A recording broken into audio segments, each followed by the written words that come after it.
shitty ass. One. It's like the it. Dude, like, your car is like, it's like the Griswold family Christmas fucking went electric. it's not electric, but it's still gas. Have to jump. I'm waiting. I guess they did update one thing, that the fucking license plates.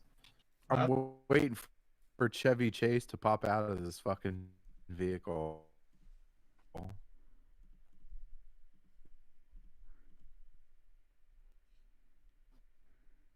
Yeah, it's like they still make. Oh, yeah. Yes. Put a fucking station wagon. You know, you can put all the sort of shit you'd want in there. You know. It's only known for it's only useful for soccer moms and drug dealers. Yeah, I don't know. Like look at that. Like let's go take a look. You can go and put that shit down. You could put, you know, if you want to go hunting, you could put like a deer over there. You fold those seats down. You're not putting a deer in the dead bag. Like, what the fuck? You could. You put some tarp down. You could. I'm saying you wouldn't though. You're not gonna fit a fat deer in there. Like one to feed a a family. You could put your vehicle. You could put it right up there. Yeah, there you go. You put it in the back of the goddamn vehicle. You put the guns in the back. You put the deer on the top. Is this? Oh, your friends. You know, there you go. Is it a hatchback? No, it's a station wagon. Oh, there's a proper wagon. Technically, I mean, station wagons, you can make that argument. Oh, yeah, I see. Yeah. Okay, I see from the side now. Okay. Yeah, you can put all your women in there, you know, because you're a pimp in this game, right? All the dead hookers can go. You can fit quite a few dead hookers in there, but then the police could see because it doesn't have a trunk. Does a corpo, because you're playing the corpo line, is he like a charmer? Is he using that money to, like, you know, charm his way to the top? That's a thing. You kind of lose that pretty quickly at the beginning. Oof! Spoilers, man. Yeah, like I think all of them do it. I just played the corpo. Oh, snipe. Really hard. No, we waited. Oh, here we go. But as we were just discussing, whoa, wait, hold on a second. Some action's happening.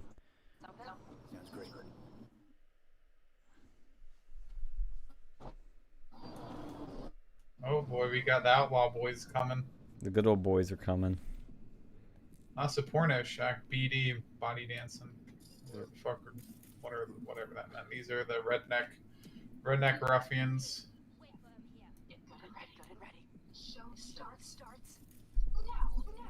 Let me do my hacking.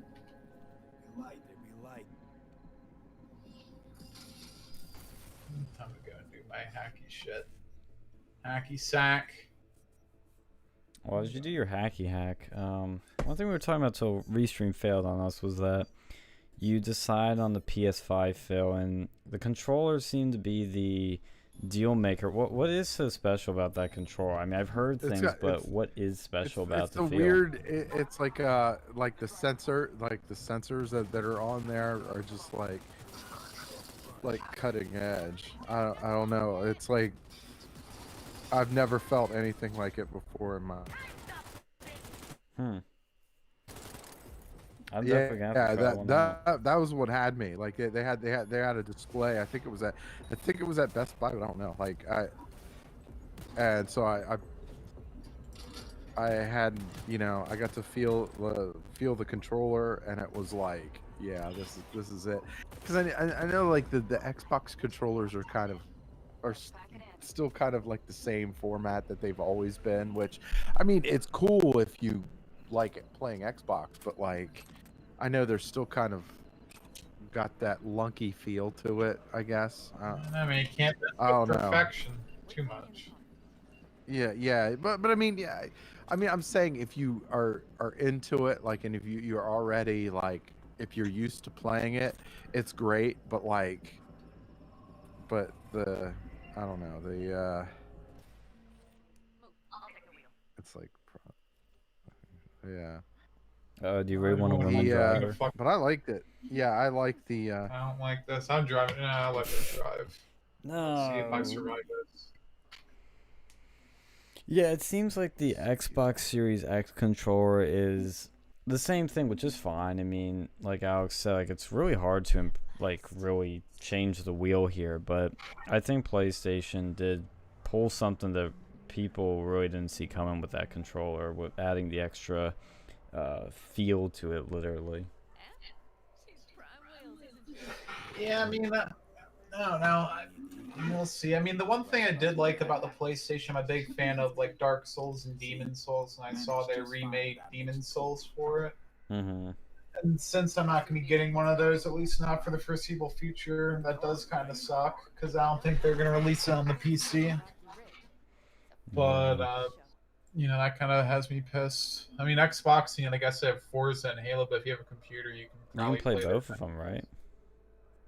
What? You can play both on PC, like when they're released, right? Yeah. Well, no, I don't know. I don't know if you can play. I think Halo Infinite might be on PC when it releases. Hmm. Because I know they have the Master Chief Collection in the Steam store. Well, that's going to be a different thing. The Master Chief Collection, that's like that came out in a pretty shitty way. You know, that Master Chief collection. Well, what was shitty about it? Like they had a bunch of bugs too when it first came out on the Xbox One, but it wasn't too bad on the computer. Why? This is maybe something we can dive into, because I think it's becoming, you know, obviously with this game, it was what kind of hurt it. It was what hurt its launch, but there's been a history of games that come out to buggy launches. Why does that keep happening?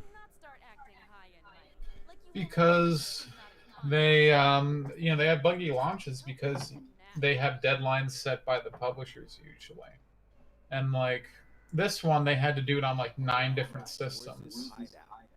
Like, it's pretty difficult. You know, you do it on like 1 or 3, or you know, whatever. Yeah, I think that is what makes it hard, and it seems like it's always these executives saying, because this game was delayed, keep in mind, which gave me good signs because it seemed like they're gonna come out with a perfect product.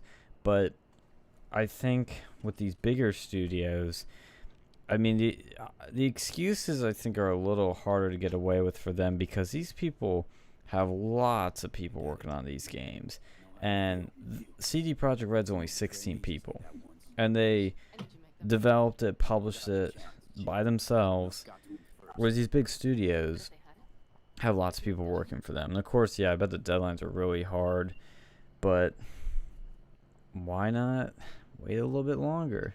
Might make people a little happier. Well, yeah, but like they were already getting pissed enough when they wanted them to, you know, speed up as it was. Yeah. Like, I mean, they already were working on this game for so long too, but they just so happened to have done it when, you know. No, I get their situation. I'm saying for like these other companies like Ubisoft. Like, well, they just want to make money. Like, it's a thing. They make the money quicker. Yeah. Because they, well, and what they do is and this game does it too, but I don't feel as bad about is that they get you with those pre-orders. You know, once you pre-order it, doesn't matter how it turns out, they still have your money unless you get one of those refunds. I think it's pretty amazing that 16 coders made this fucking game. Yeah. Like, yeah, I think it's pretty incredible.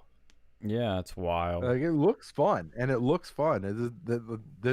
This game, I would say this game is probably the reason that I went and made the significant investment of purchasing a PlayStation 5.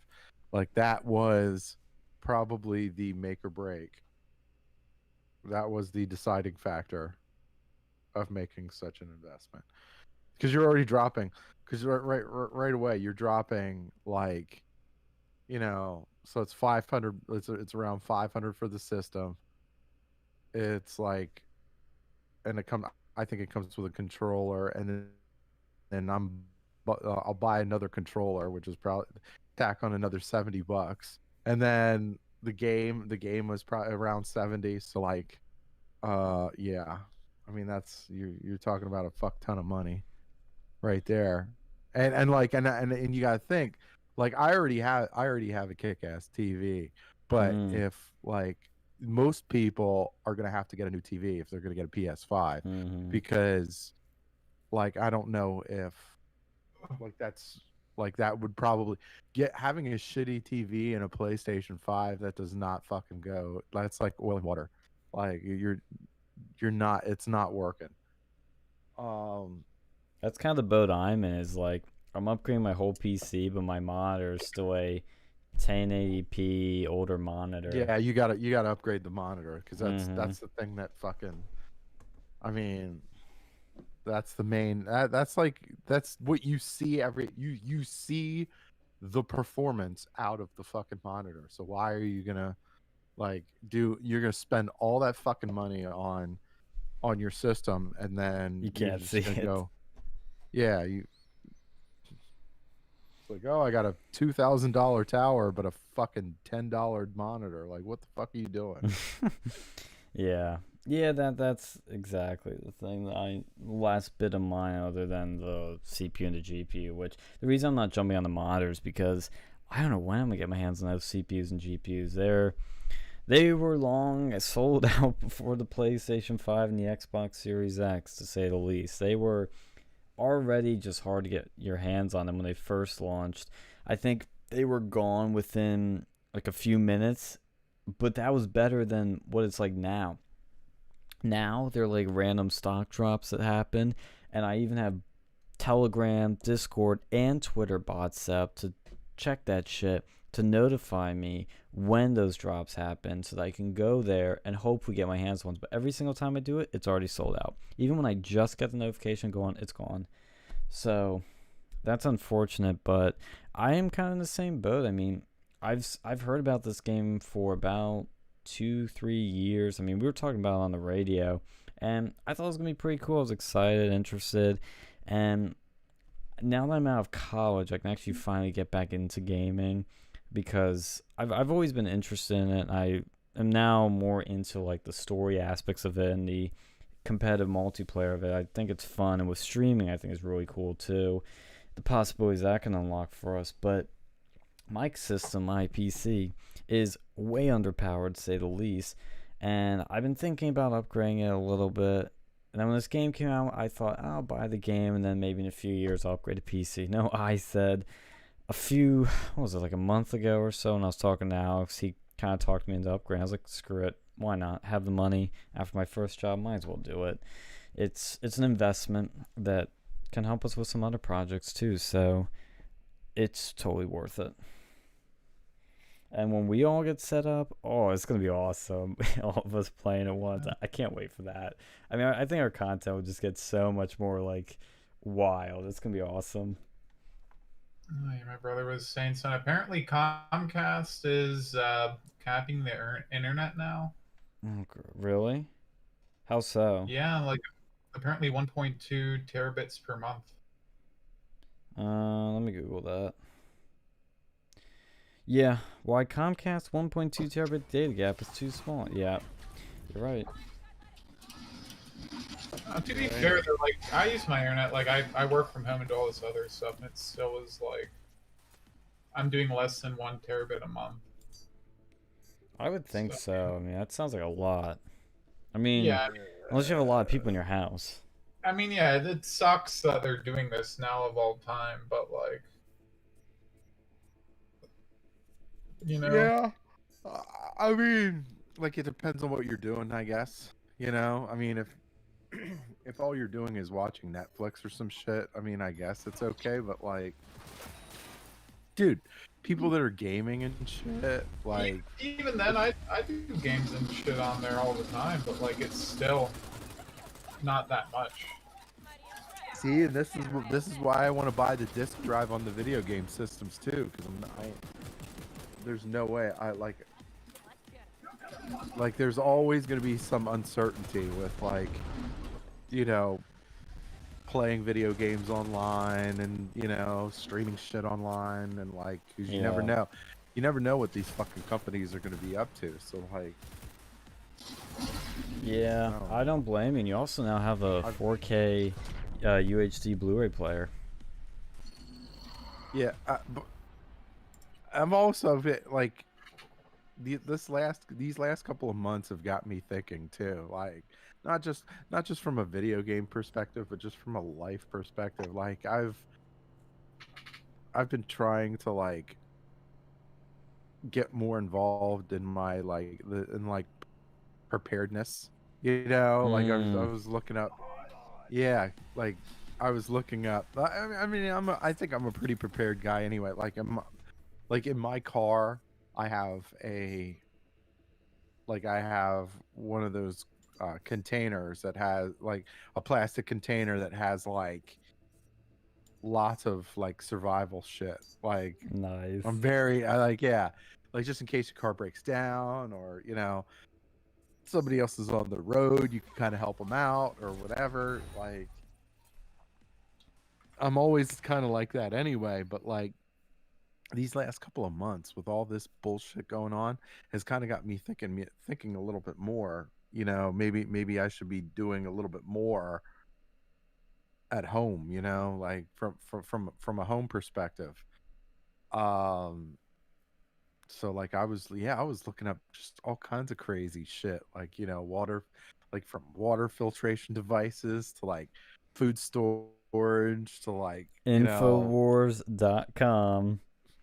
But no, so I was looking at the link that you sent me for that, because so Sean sent me a link to the Infowars thing, but they have a, because I was already looking up that food supply, because that what Infowars has like an affiliate thing with My Patriot Supply.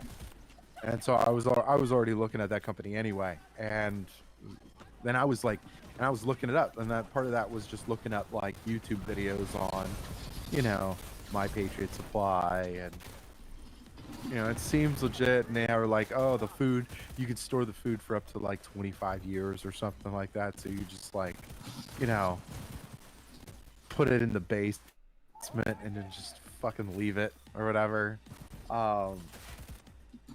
Like I'm looking at like water filtration, just in case, like the power grid gets hit, you want to make sure that you're like okay.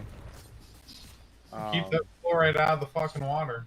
Don't want to turn your frog Keep gay. that fluoride away.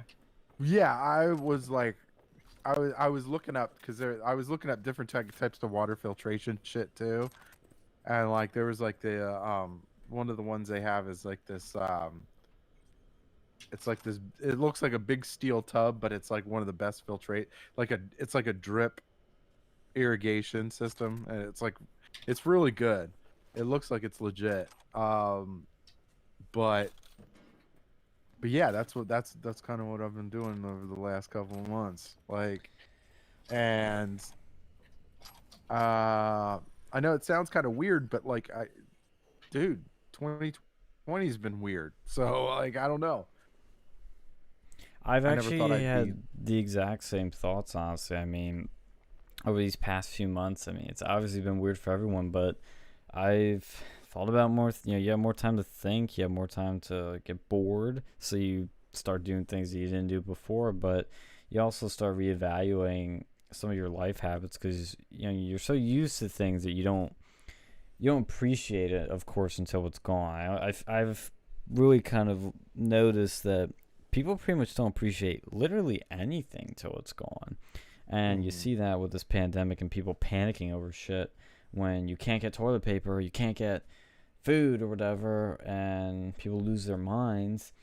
And so I kind of look at it as, well, everybody laughed at those doomsday preppers a year ago, 2 years ago, and now everybody's a doomsday prepper in their own little ways. And myself, I mean, who knows what's going to be next? Something like this is very rare, but that doesn't mean it can't happen again in my lifetime. So I kind of in the same boat as you, Phil, as I just go, well, why not have it? Really, why I mean, not? for you, especially like with the computer, it's going to be useful for, potentially career-wise. I don't know if they give you like a little pad or whatever, how that works for your industry, but like, a lot of them, like if you're going to do shit on your own, that'll help. Yeah, I look at these things as investments. Like, am I investing in something that will benefit me not just now but next year. And having food, having water filtration is honestly a good thing when you really can't believe half the shit people are saying about, like, look at just water in general. I mean, I know it sounds silly, but like when Alex Jones said water was throwing frogs, Gabriel laughed at him. They said he was silly and stupid and crazy. Turned out to be true. So it's like, what do you believe anymore? And with the computer, I look at it as, not only is it going to be a source for fun that I can finally start getting back into again, but it's also something that I can use for Photoshop, for rendering videos, for all kinds of shit that I can split from my laptop and have double the power on separate systems. For streaming, it's obviously the best thing for. And if we kick off this new organization soon, which hopefully happens once things start going back to normal, I hope this fall it can actually do something, then be a great tool for that. I'll just leave it at that. That's another thing. Even then, like I'm trying to look at computer programs that I can have on my computer that I can actually do more stuff offline with. Yeah. Like for example, like you know, like you have Creative Cloud. Like a lot of some of the stuff that you do, you're gonna have to be online to be able to do it on, right?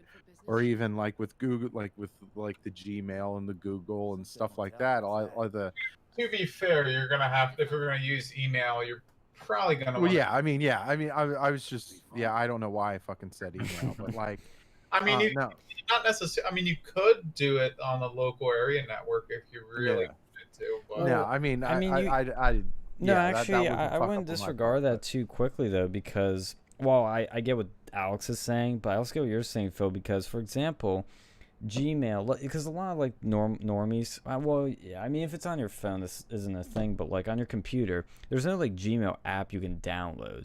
And like even if your internet's down, you can open up the email app and access your emails, even though they're not the latest emails, even though they're not, downloading your emails. What? Like the thing with Google too is they read your they parse through your emails to collect metadata. Right. Which, yeah. Most normal people probably don't give a shit about generating their advertisements. So I'm just, but so I mean, with that, I'm just trying to do. I'm trying to get stuff on my computer that helps me out the most offline. Like if, the internet was to just fucking up to fuck go away, then I'm still kind of okay, right? Yeah.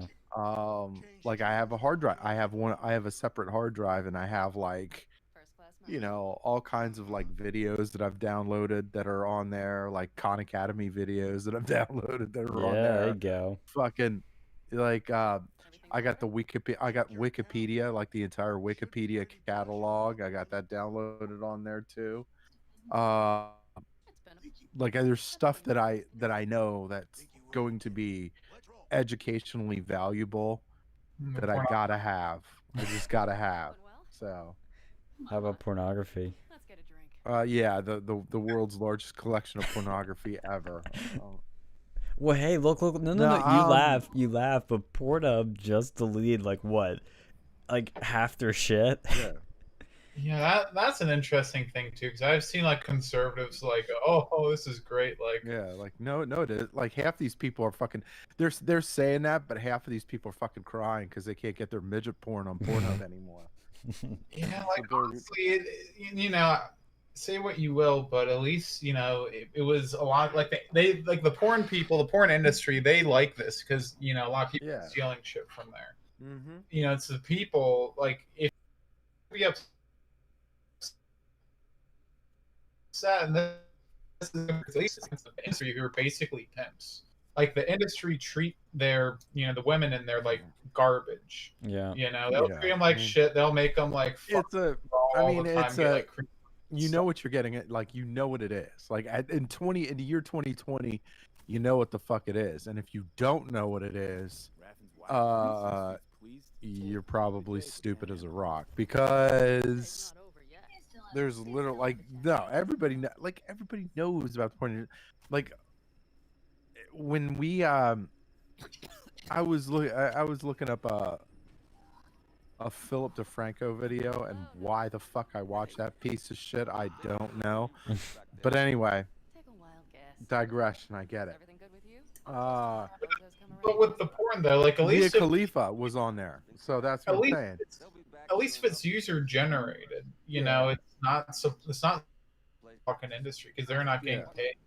But I'm saying like Mia Khalifa, so Mia Khalifa was doing an interview, and she was saying how she was out of the porn game, and then she was basically trashing it, like, oh, it's so predatory on women and all that stuff, and I'm like, look, okay, so while everything that you said was true, right? I can't help but not take you seriously because, like, look, nobody would have known who the fuck you were without porn, and you did it. Like, you actually did it, right?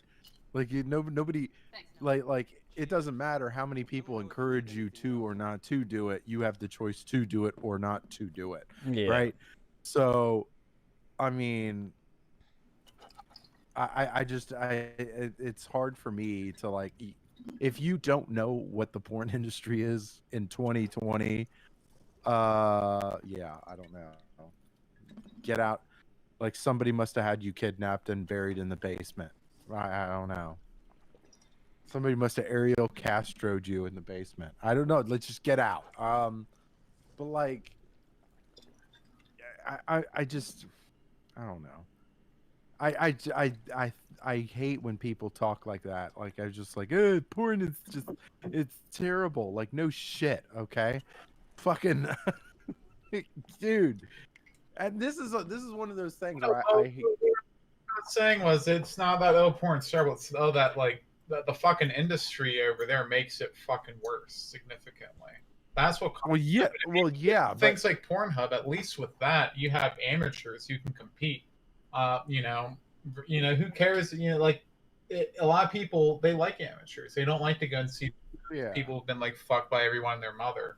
At least for the amateur, when they first start out, you know, it's like more raw. It's more real. I mean, see that I can actually support. Like, I don't want to say support, but like, you know, like, I'm not like signing up for websites anytime soon, but like, but yeah, no, I support the idea of somebody having more control over their own content, even if it is adult content. Like, because the mainstream porn industry is it is predatory, but you know, you gotta, like, look, you gotta know, look, you gotta take the time. Like, if you're gonna get into anything, like, look, and this we try to, you know, we the Versa Media try to give life advice when we can, right? Try, fail a lot, but we try, right? I'm just kidding. But no, like, if you're gonna get into anything, and it doesn't matter if it's porn or sports or at the entertainment industry or starting a business or doing whatever, learn as much about it as you fucking can, right? Because the more, like, look, because whatever industry you're getting into is a competition. You're going to be competing with other people, right?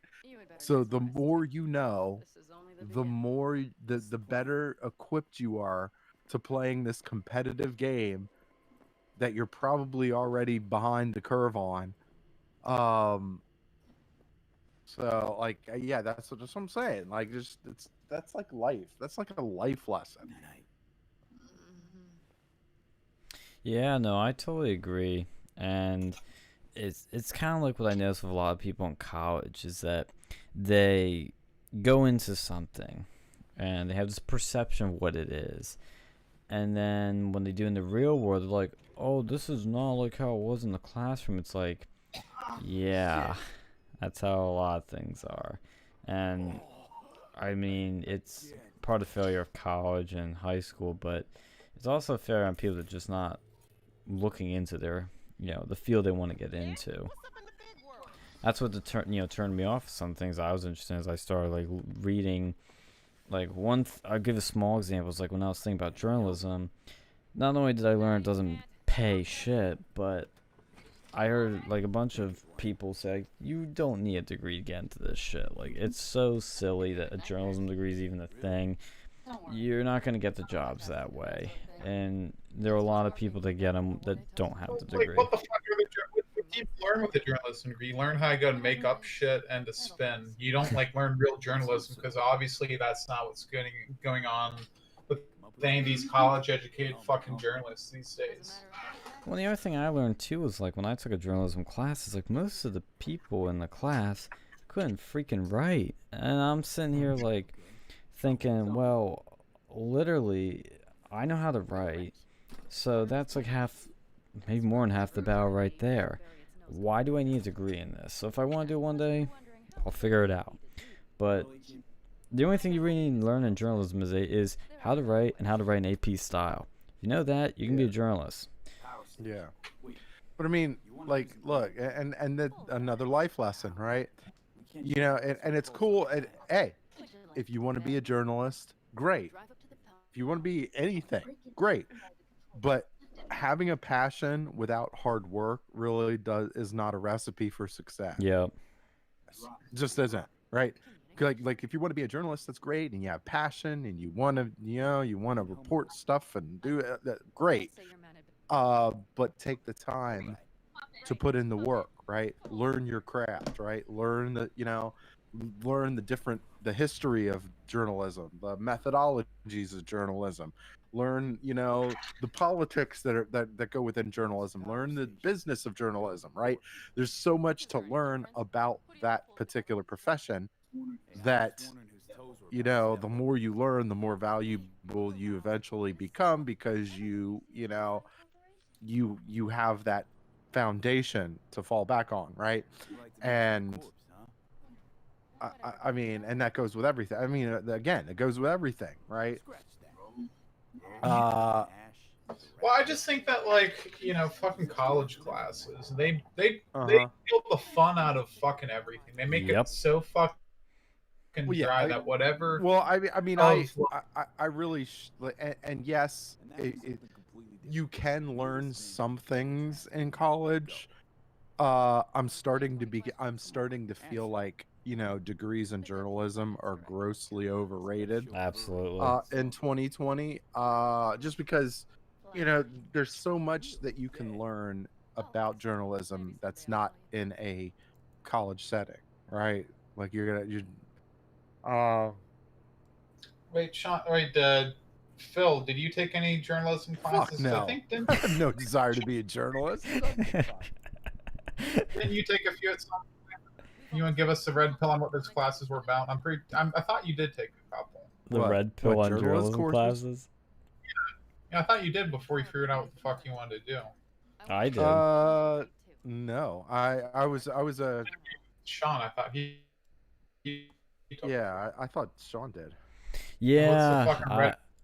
Yeah, I'll give you the red pill on the journalism classes in college. I mean, when I took one, and it was, well, I took two technically. Well, I took three. Fuck, that's awful. I took three of them. 1, 2, 3, 56, 47. What the fuck? Yeah, it's worse than I thought. The first one was technically like a grammar class, so it was a prereq. It really wasn't journalism, but it was like, you need to take this again. It was an online thing. I think that was good. I actually learned a bit from that. Did I remember it? Well, let's hope I did. The second class I took was I forget why. I'll be honest, I don't know why I took it. It's one of the biggest mistakes was taking this stupid class. I forget what it was fucking called. I'll try and find the name. But literally all we did was watch news videos. We sat there, he played some news videos from New York Times, went, oh, isn't it cool? And we took some tests, like I think maybe 2 of them, maybe, at most, on this shit. And I spent the whole class on Twitter and sharing memes. Like, it was so stupid, so pointless. I'm still trying to figure out the point of it. But at the end of it, like the last day of class, he literally was like, "Yeah, you don't make a lot in this industry. Have a nice summer, guys." I was like, "Wow, thanks. This was great. You could have told me that at the beginning, and I would have dropped your class." But that was that class. The real red pill came with the news writing class. I do not regret taking that class at all because it taught. I actually learned shit from it. Not only did I learn journalism is dead, like, well, I already knew that, but to the degree that it's dead is like really insane. But I learned actually how to write in news speak, I guess. Well, that's a poor phrase. In journalism. What was that? Was that 220 class, or was that different? I think it was 260. I'm looking through my files right Or now. English, like 120, the one that everyone has to go and take, but different for each major. Yeah, I'm looking through my files to try and find that right now. I think I took in 2018. I'm trying to find it. But I did like the class because our professor was pretty cool and chill. He was nice. And we learned how to write with AP style, which is the format. It's kind of like the grammar book for journalists. So that was good to know. And yeah, I found it. News writing. It was... Do I even have a syllabus? He would be the type that wouldn't give a syllabus. Oh, 260. That was it. And we did some fun stuff. Like, we did like an event, like reporting on a clip from The Dark Knight. We like did like a report on that, like as if we were there and saw it happen. So like he did cool stuff like that. And we did like actual journalism. Like we'd go on the street, talk to people, interview people, do like more in-depth pieces on stuff, do obituaries. So we learned all those different things. But my big red pill from it was, one, if you want to do proper journalism like this, you need to go to AP Reuters or a local station or outlet, or else it's just not happening. CNN, Fox, all these people, they take AP, they rewrite it, or they literally copy paste it, or they just editorialize it. And that's how most news is that people consume. But the people that get into journalism, I mean, I hate to say it, but it's literally just a bunch of thoughts and dumbasses. Like, it is people that do not know how to write, that are lazy, and most of them are probably stupid. They really don't care about what they're doing enough. It's just like, it's kind of like writing like a gossipy novel to them. It's like, oh, this is a fun little thing to do that I can tell my girlfriends about. And not many dudes in it, but a lot of girls, and most of them are sorority girls. And yeah, Wasn't that kind of like marketing too? Like, are there a bunch of thoughts in there? Yeah, there are a lot in advertising and marketing, but the difference though with, well, again, it depends which type of marketing you get into. But if you get into like the creative side of advertising, which everybody wants to do, but not many really can do, you at least have to be creative. I mean, if you go into the business side of it, you need some business smarts, because you have to pick, which ads we're going to play, when, where, how much money we're going to spend, how much is this going to return on our investment, blah, blah, blah. But it is a lot of that, like, don't get me wrong, but journalism's worse. And it's also worse not because the people are worse, but because they're actually taking information and filtering it into what we see. Like, they're actually... And advertising is manipulation, persuasion, but this is, like, actually, like, information and things that happen. And these people get to things that they shouldn't deserve. Like, we know somebody that works for a major outlet right now that definitely doesn't deserve it. And... she's a perfect example of it. Oh, yeah. I think you know who I'm thinking of. Oh, I know. That's the type of people in journalism. Speaking of which, I know this is kind of random. This is a kind of random question, but I've been dying to ask both of you this question. It's very random. It's kind of off topic, but kind of not, I guess. Do we, in your honest and humble opinion, right, do we being the US of A, do we have anybody that loves our country to severe depths as much as Fang Fang loves China? Fang Fang. Fang Fang. So the Christina Fang is the one that, like, I guess she had an intimate relationship with California Representative Eric Swalwell. Yes. Yeah, I remember who that is. The Chi-Com spy. Well, you know what's Right. ridiculous? You know, fucking Trump did anything half as damning as that. No. It'd be over for him. But my thing, yeah. So that's my opinion was like, okay, I mean, yeah, what she did was horrible, and yes, you know, yes, Eric Swalwell is weak and pathetic, but we knew that before Fang Fang even came to the picture. But like, I have to say, I admire Fang Fang. She's willing to sleep with Eric Swalwell, and there's a couple of other pictures. There's a couple of other pictures of some other dudes that are like, yikes, like very yikes. I'm like, who farts on like live television, like, right? I mean, to be fair, you know, that's a funny way to treat reporters. yeah. Shit journalists, what he's But I'm saying, relates to them. what like, have you seen some of the photos of some of the other people that she was hanging around with? No, Which means she was probably bowling them too. Like, I'm just, I'm stunned. I'm like, wow, this woman is tickling some ugly dude's penis for the love of her country. Like, do we don't have? We probably do. We probably don't have that. No. Like, I mean, I don't know. Maybe. No, we have thoughts that get paid. Okay, there's not. You know, they're doing it for their own. You know, they're doing it for Dolce and Gabbana shit or whatever. Like, they're not doing it for the love of communist China. Like, always wanted to push the big red button on something. Like, she's probably doing this because, you know, if she doesn't, Red China's gonna beat her senseless and put her in a horror camp or something. But like, yeah, take her organs. Yeah, like, I mean, but that's like some. I got it, but in all in all reality, not really reality. I'm very I kind of admire that passion. I do. Like, if you're willing to put that ugly penis in your mouth, like, that's passion. Like, that is a significant passion that I'm not sure that it.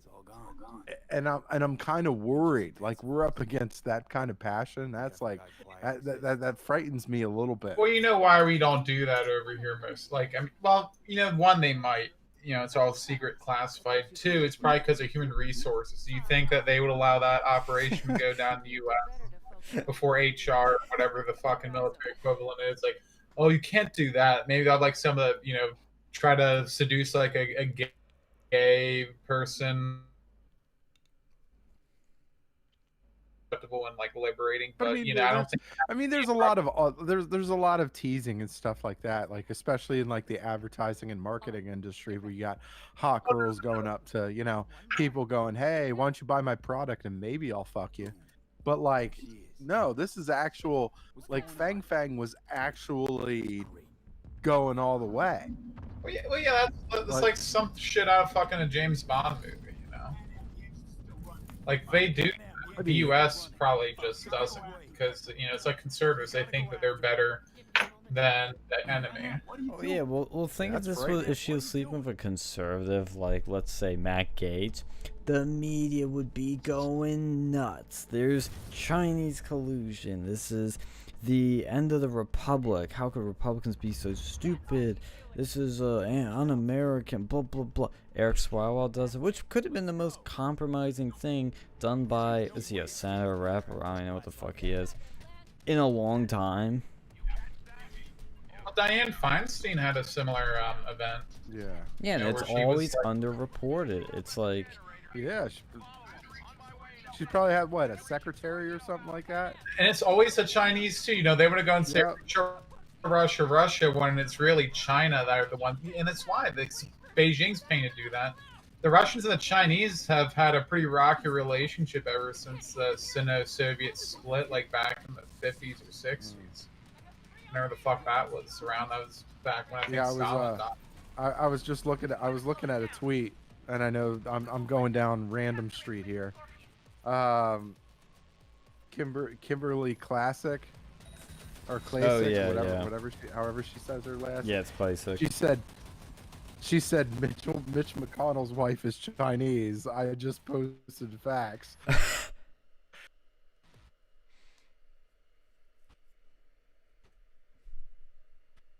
Mitch McConnell, to be fair. Well, let's rewind this. Okay, first off, his wife is Taiwanese, right? They hate China. I mean, even though it's almost China, it's not China at all, really. They say they're China, but they're not the People's Republic of China. They're technically the Republic. Right. They're there. I will always acknowledge Taiwan as their own country. Well, they want to be known as the Republic of China. Yeah. That's what they want. And I have to say, even though I really thought that this tweet was funny, Kimberly Classic should not have tweeted this. Her Twitter life is going to be ruined, and it was nice knowing you while it lasted. Yeah, but I mean, you know, circle of life, where one dies, another one will emerge. Anyway. Was that like a mail order bride? Is that what she's trying to go and say? Well, no, she was like, no, I guess he was saying like, oh, Mitch McConnell's wife is Chinese. I don't know if it's a mail order bride with Mitch McConnell. I can't see him, you know, like he seems like the type of person that would utilize those services. He is Mormon. You know, rich, you know. I mean, I could see it, you know. I mean, yeah. I mean, it's possible. I mean, I don't have nothing. Honestly, I have nothing wrong with mail order brides, because you know, hey, it's a win-win situation. Look, if I had to choose between like a mail order bride from the Czech Republic, or have to marry one of these fucking feminists over here, yeah, I wouldn't even. It wouldn't even be a choice. Wouldn't even be a choice. I wouldn't even blink twice before fucking deciding on that one. Isn't it a little bit? That's why the feminists. That's why hates them, because it's competition, and they're a lot more traditional. They don't deal with the bullshit over here. They know how to cook. They know how to clean. Yep. You know, they don't like. That's right. Sounds like a good deal to me. Yeah. Sign me up. You notice too, like, is it a coincidence that you're talking about like, Mitch McConnell and then the character in the game Mitch starts talking? Yeah. Matrix, huh? Simulation, huh? Whoa! All right, the Matrix. Whoa! I'm gonna find Mitch now.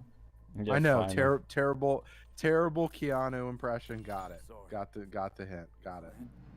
We love Keanu. It's okay. We love Keanu. Yeah. Mitch. I can't find fucking Moscow Mitch. That's such a stupid fucking nickname for him. It's like, you really think that he's the one like doing anything with Russia? Yeah, he's the one behind it all, when man. You have like Beijing Biden over here and fucking, I know what to go and call Swallow. Swallow. Yeah, that's what they call him, is Swallow. He doesn't spit. You can ask his fucking Chinese fucking friend over there. Oh, there's Mitch McConnell. He's being attacked by the Terminator. Like, I don't know, like, and all, like I would absolutely, like seriously, I would probably marry somebody if I was to get married, which I probably won't, but if I were, hypothetically, it would probably be yeah, somebody Eastern European, or you know, somewhere along those lines, or you know, I'm gonna go on because they're just awesome. Like, what, 6 foot, A 6-foot fit blonde with frickin' green or gray or hazel eyes. Yeah, sign me up. Sign me up. The benefit is if they do complain, you know, they're probably not speaking English when they do it. Yeah, and then if you divorce in 3 years, I think she has to go back. But anyway, yeah. Again, we're going down random street here. Melania Trump. I mean, she might be the most. She might be the greatest first lady of all time. I mean, I have to say. See, that's why I don't have a problem with, you know, the fucking First, brides or whatever. yeah, Like, see, like, look what that can buy. When you have Trump's money, look what you can get with that. It's like a right. cream of the crop meal. Now, of course, Melania Trump was working here in America as a model at the time. They hooked up or whatever, even though she is Slovenian. But still, I had to make that very loose connection to tell everybody how awesome of a first lady Melania Trump is. I mean, just maybe the greatest first lady ever. And nobody mentions it because everybody's taking a big steaming shit on Donald Trump, and unfairly not mentioning how awesome Melania Trump is. I mean, it's all unfair, really. I mean, look, sorry, the amazing job that Trump did in the last 4 years, and like everybody just hates him, like everybody in the media just fucking hates him, and then like I don't know. Look, people that want to be journalists, that's what you're gonna have to do. You're gonna have to piss and shit on conservatives on an everyday basis, which you may not want to do. I don't know. Anyway, random ran over there. What the fuck? How am I supposed to blow these bitches up? I fucking loved it. This game, I can't wait. I can't wait to actually be able to play this fucking game. How do you want me to blow? Can I hack you? Or can I just? Oh, I might have to go inside there. There we go. And see, that's why you don't finger a fucking Terminator, or else your hands will look like that. That's not what happened, but pretend. Finger Terminator. Okay, all right, really bad Arnold Schwarzenegger impression. Got it. All right, I'm not doing very well at all today. All right. Yeah, they should have got him to like do a cameo in here as like a robot or something. That would have been funny. Although he's an interesting one. I'm talking about like scandals. Like, didn't he have like some kid or something? Yeah.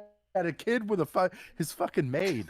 Yeah. He went out with. He was married to Maria Shriver, who at that time was kind of somewhat hot-ish, and I use that term very loosely.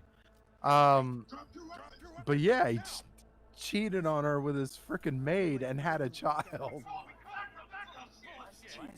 This is nuts. That's nuts.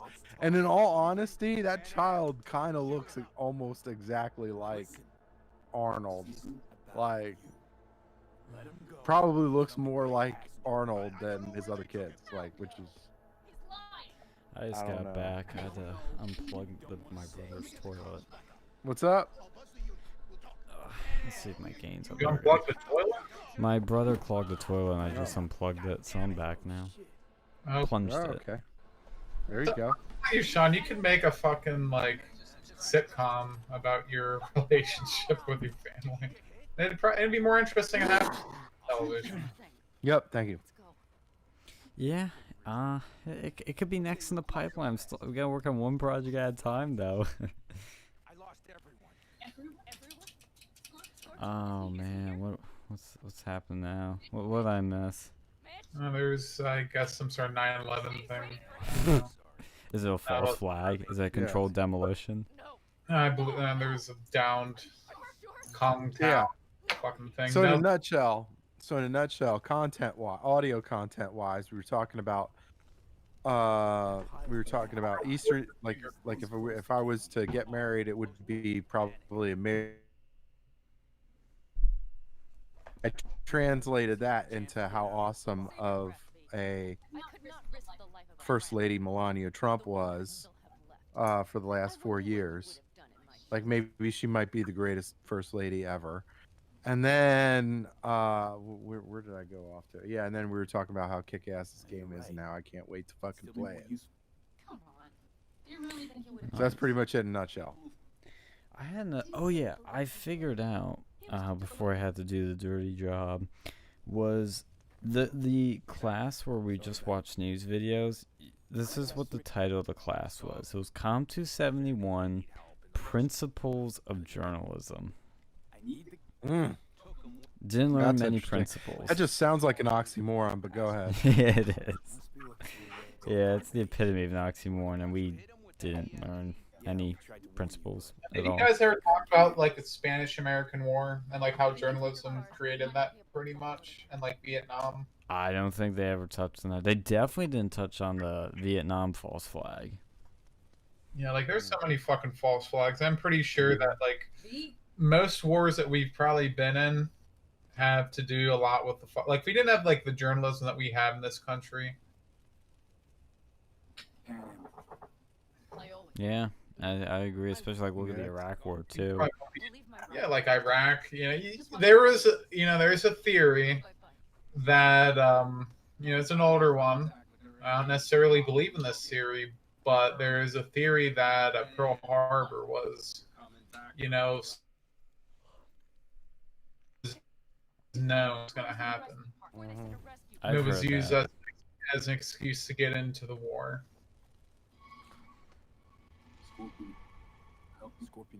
See, Democrats are a bunch of warmongers. Wasn't it a Democrat that got us into that fucking mess? Oh yeah. Oh yeah. Like he wanted to do it even before Pearl Harbor, but he needed. Like it seems like every single fucking war outside like the War of 1812 and the Civil War, and even I think there was even something with that one too, like over a fort, like had been started by some sort of like disaster. Like what happened to fucking wars that like, didn't need to be like justified through these like media things. Let's follow. Fine. Go in my Witcher senses. Oh, another thing too, speaking of like the armed forces, did you see what they're going to be calling service members of the Space Force? They're calling them fucking Guardians. Yeah, it's straight out of Destiny. That's badass. Like, literally, we're going to be the Guardians of the Galaxy here. We're going to be the ones on the front lines of the Outer Rim. It's like...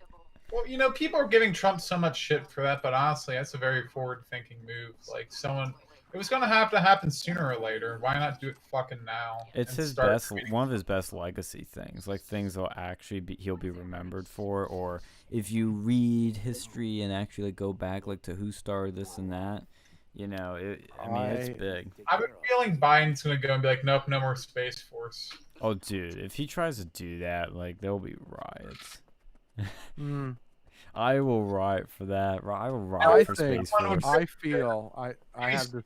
That would be because he has that Netflix show. Yeah, that's true. Space Force, and he won't have any more content for that. So well, I feel like I have this gut feeling in my heart of hearts that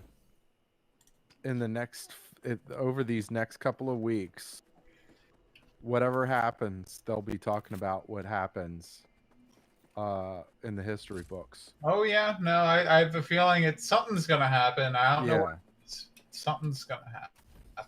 There's gonna be something crazy that's going to happen that is going to absolutely shift American history for decades to come. Maybe it's time for Civil War 2 Electric Boogaloo. Cyberpunk Civil War. Yeah. Well, you know what I think might happen? This is my my wild side going at it, but I don't think it's that far-fetched. Do you remember when there are two cases technically? When there was that guy that was sending those packages to Democrats with like I think it was rice in it or it was bombs or something, And Mhm. when they found him, he had this like fucking like staged as hell looking van with all like the Trump stickers and like the memes on it. Like it looked like something like where somebody was like, "Oh, this is what a crazy Trump supporter would look like," you know. Oh yeah, it was a false flag. And then you had the Boogaloo Boys plotting to kidnap Governor Whitmer, and then the guy that started that idea was an FBI informant. What I'm saying is, I wonder if they're going to do something like that in the coming weeks, like where all of a sudden there's going to be some Trump supporter that's planning a mass shooting of Biden's inauguration or planning to bomb Biden's inauguration, and they're going to use it as an excuse to persecute and purge more Trump supporters. I think the events that I'm talking about will happen even before the inauguration. I'm willing to bet that it'll happen even before the electors are finalized on the 6th. What are the events you're thinking of 6th or 9th of January. I'm not gonna. I don't know if I can, I don't know if I can put my thumb on it, but I think it'll be something major. There's a good think that something will happen via military or via something crazy. Something crazy is going to happen. Crazy. Because it's like there's too much odd shit that's going on behind the scenes. That's like that's happening that doesn't really not raise questions. Like first off, the Pentagon not sharing information with the CIA, that's like huge. Because that's like a huge Biden part. not getting the briefings.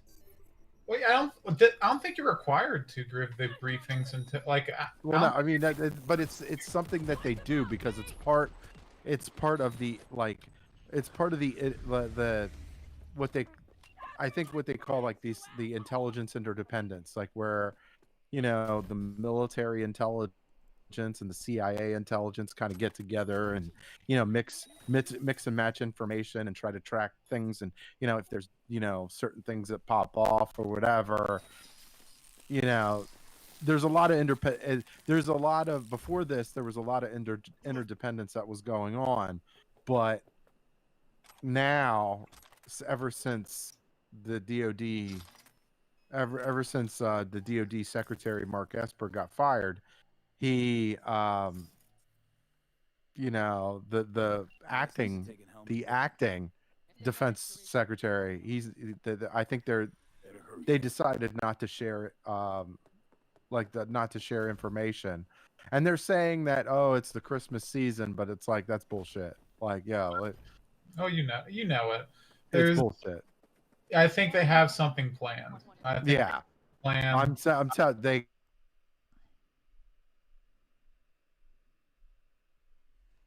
Thing that's probably going to be historic. It's going to be historic.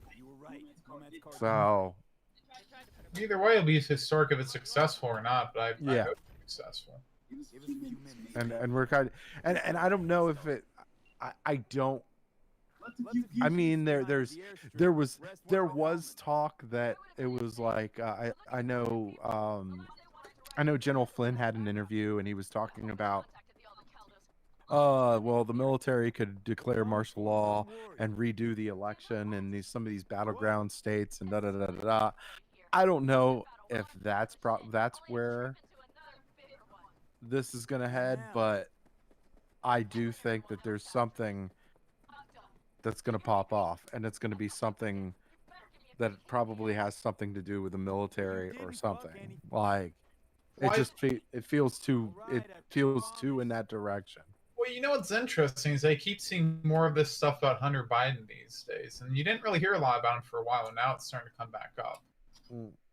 Yeah, I mean, I think that stuff is likely more fueled by Democrats more than the Republicans, because I feel like they're trying.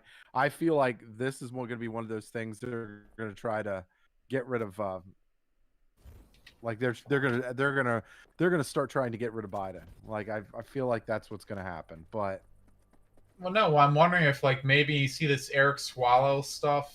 I wonder maybe if like there was some Chinese. What the fuck? What All right, happened? What was Reflection. we that? gotcha. I just You exploded. mentioned Chi-Coms, and look what happens. I told you about the Chi-Coms. Well, I will say though, I think first of all, any martial law talk I think is absolutely silly. That's not going to happen. I do think though, any I don't think that. I wouldn't rule no that. martial So law is silly. yes, It's not going to happen. yes, okay. So while under normal circumstances, I would agree with you, and I think that under normal shit that this would be absolutely crazy. I do think that because this is 2020 and we've seen a lot of weird shit already, I can't completely discount it. Not completely. Yeah, more than likely, I'm leaning toward discounting it, but I can't completely discount it just because. I think maybe they got the Swallow spy, and maybe they interrogate her, and maybe there was some sort of Chinese connect, like maybe they found that Biden is a Manchurian candidate, and literally every fucking sense of the word.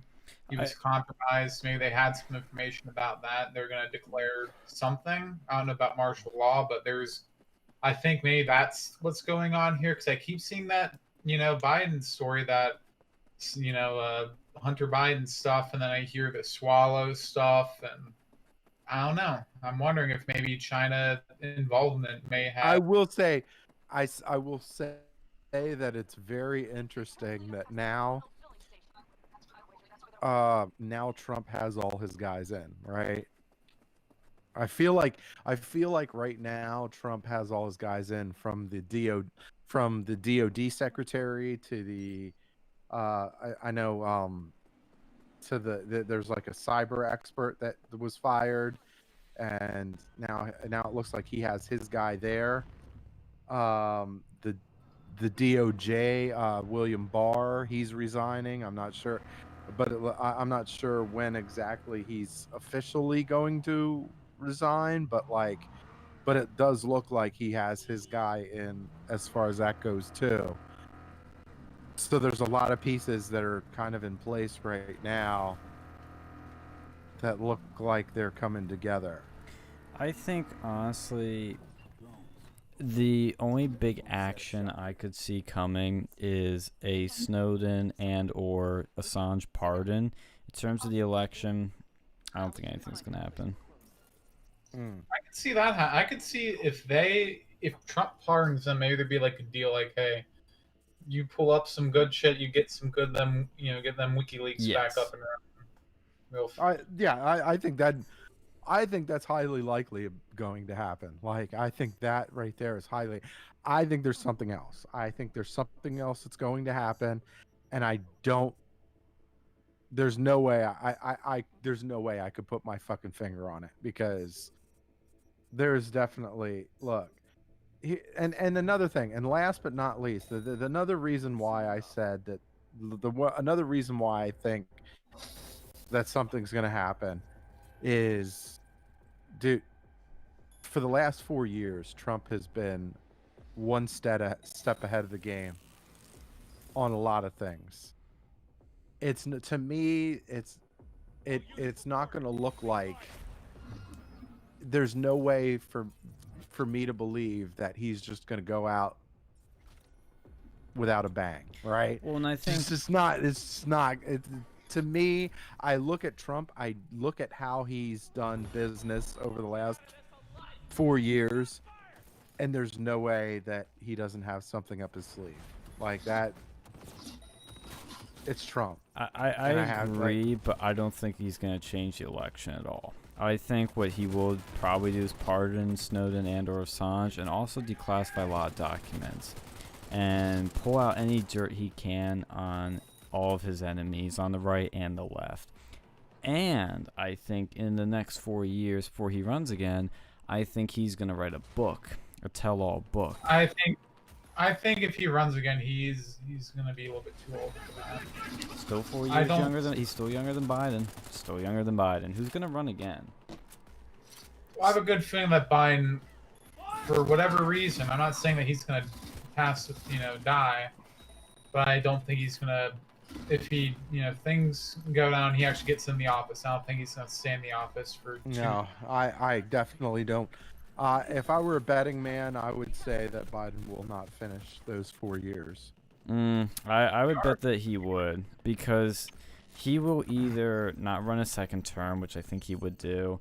That's what presidents have almost all done except Polk, I believe, and anybody that couldn't run second term before or whatever. I think he's gonna, like, if he does somehow make it the whole term, he's gonna be in a fuck. He's already barely not in the retirement home at this point. There's no way in hell. Yeah, but that's why the Democrats, and when I mean the Democrats, the DNC like him, because he's a useful idiot. He is a puppet that they can pull without giving Kamala too much power. Because Kamala, while they do like her, and she's useful for them, and they fund the hell out of her, I think they really don't want to give her too much power. Because she might go out on her own. Like, look at what she did as, was she DA? When she was in California, or whatever the fuck she was. She was a power-hungry, crazy, monster over there. So they kind of need, they need her, but they need to kind of keep her in check.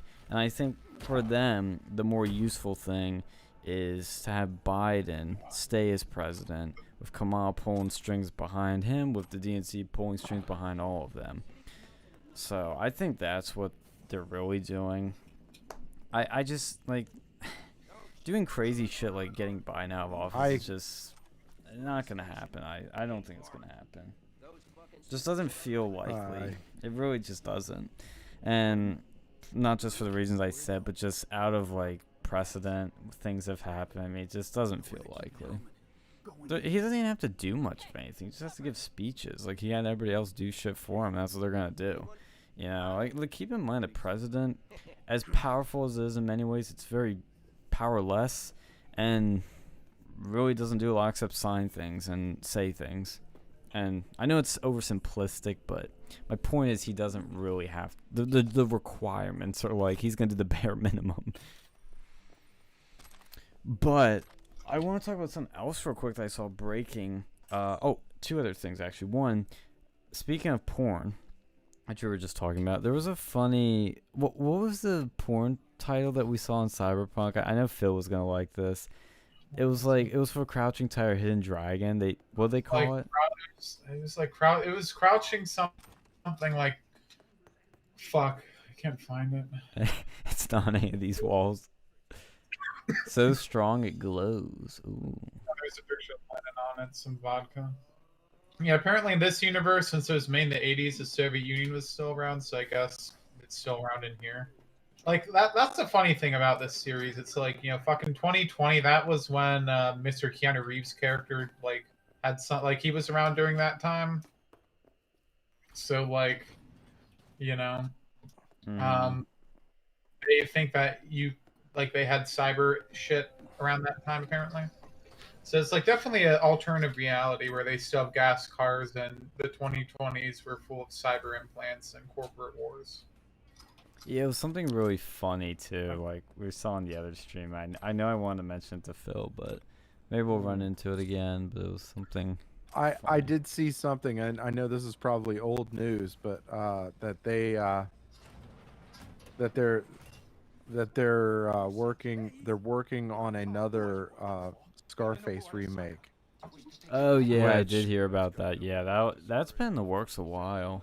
Yeah, it has been. I think they moved. There's production companies that were moved, and then directors, I think, that were moved too. Yes. That changed too. I don't like the idea of a Scarface remake, just because I don't think that there's much.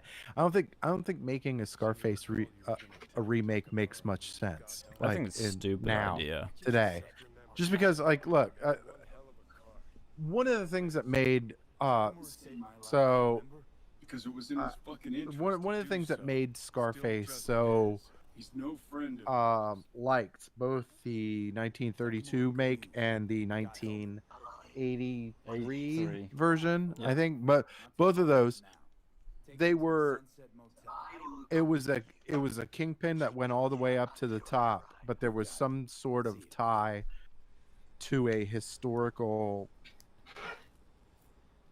thing, something that happened. Like with the 1932 thing, it was a stock market crash with the prohibition, and through prohibition, the Scarface in 1932 rose to prominence, right? Well, and there was like a lot of cocaine flowing around that. Right. Too. So in the 1983 version, the Tony Montana version, that was the Cuban crime wave, where Cuban immigrants came over, rose to power through, you know, the drug and the drug and Cuban crime wave, and rose to prominence, right? So there's that historical context. There's really not much of a historical context today that I don't think that they can really grab a hold of and go, oh, that makes sense. I'm like, it's that there's nothing to really grab a hold to in 2020. Like, I'm not. And it also has that very like Miami vibe, that 80s Miami Vice like drug scene vibe that you're just not gonna get now. And I totally agree. Like, I think it's interesting that they pick like the Call Me by Your Name director for it. Like, they could do something interesting with this. Like, I'd have to see a trailer first before I make a final like prediction, but I just don't like the idea, especially something that's been remade. You don't like, they're remaking it again. It's not like they fucked up the first time. Like, ah, shit, I guess we better try again. Yeah. You know. But I mean, I mean, it made it made sense. Like the 1932 version was successful for that time. Yes. Yeah. And then when Brian De Palma made that version, he made that version. Like there was a lot of things going on at that time historically, right? You had the Miami crime scene, you had the Cuban crime wave, you had the drug war, you had the drug wars that were going on, right? There was a lot going on historically that was, you know, that made that possible, that made that remake possible. There's no historical context to that would possibly make this remake viable, right? It just and it's foundational, foundationally. So you're having to break to create this remake. You're gonna have to basically break from the other two, and I'm not sure you can do that, because like look at, there's a whole bunch of fucking kingpin movies of people that rose to prominence via the drug trade or the illegal trade or whatever. Like there's not, you're not coming up with anything original. Like you've got to come up with something that pulls people in, and there's not really that. Like I don't know. Well, and the only angle I could see is the current Mexican-U.S. drug wars. But when I'm reading this article from Variety on it, from the director, or, you know, where they got information from the director, it says the story's been adapted multiple times, but the new pick is a reimagining of the core immigrant story told in both the 1932 and 83 films, and will be set in Los Angeles. So maybe they'll go for the Mexican and, you know, U.S. border wars. Yeah, but like, but they almost already. I mean, that's kind of been done before too. I can see stuff like maybe, but that's almost like, you know, I don't think now would be the time for that. It would have been like a couple years. Yeah. It's like making, you know, to me, it's like remaking RoboCop. Yeah. To me, that's what it feels like. It's like they're that, like at that time when they were making the first RoboCop, right? there was a lot. There was a lot of really cool sci-fi that they added into the RoboCop. That was like, it was cool because they were trying to add these like elements of like with the futuristic commercials and stuff like that. Like, and Mm-hmm. that really made it. And then there was like you know, like the Nukem and like the battleship, the Nukem game or whatever. And Yeah, it's like yeah.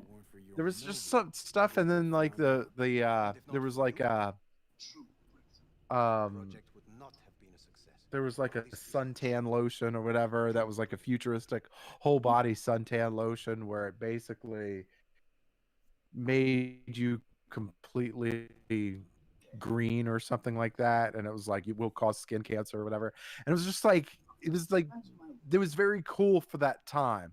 And then to make it like, they tried to make it the RoboCop almost completely different in that element, and I was like, I don't know if it's going to sell. And it really didn't, not here in the United States. I think it was financially a success because they force fed it into like a worldwide theater base, but it didn't sell like people thought it would. And like, and so I don't think they're going to do another one, just because the first one really didn't make enough money to really warrant a sequel. But I don't know. Like, I think the Scarface is going to be the same thing. There's not going to be enough historical tie or historical / cultural tie that's going to really go, oh, this could work. Like, no, I mean, it's not. Holy shit, I just realized they pulled not only Gary Oldman, but also Michael Keaton and Samuel L. Jackson to that 2014 reboot of RoboCop. Yep, How they pull that off? They spent a ton of fucking money on that remake. Holy shit. Oh man, I've never seen it. I know my dad didn't, and he didn't like it, but yeah, I mean, I've always liked the original RoboCop. It wasn't a bad movie, right? For the movie quality, it wasn't bad, right? But when you think about what it is, right? The remake of something, of an old cult classic that was a hit, you know, it brings another context into it, you know. And so you're like, yeah, you know. No, I agree, because I think it is interesting when they bring, because Scarface is an even bigger, and that you're talking about Scarface. That's an even bigger, like, that's one of the most, Scarface is one of the most popular films ever. Like, RoboCop was cool in the 80s, and it had its fling, and it did sell, and it did become a cult thing in the 80s. But like, you're talking Scarface, that's like one of the biggest films ever. Yeah. Ever. Like, and to think you're gonna make that, boy, you better hit a home run on a lot of things. Like, you better be batting 1,000. It's kind of like remaking The Godfather. You Yeah, know? It's like you better know what you're doing. Yeah. Because you can't make I don't know if you can make a Godfather now. Like, no. Maybe like the best you could hope for is to make a, you know, historical remake. But like, why make a historical remake when you have the fucking original? Like, there's just not there's no realistic way to make it without it failing. I just don't. I'm not seeing where it's going to succeed. I mean, of course it'll do somewhat above par, just because I'm sure they'll force feed it like they did with, like Disney did with the Marvel fucking characters and shit. But like, yeah, I don't know. I'm not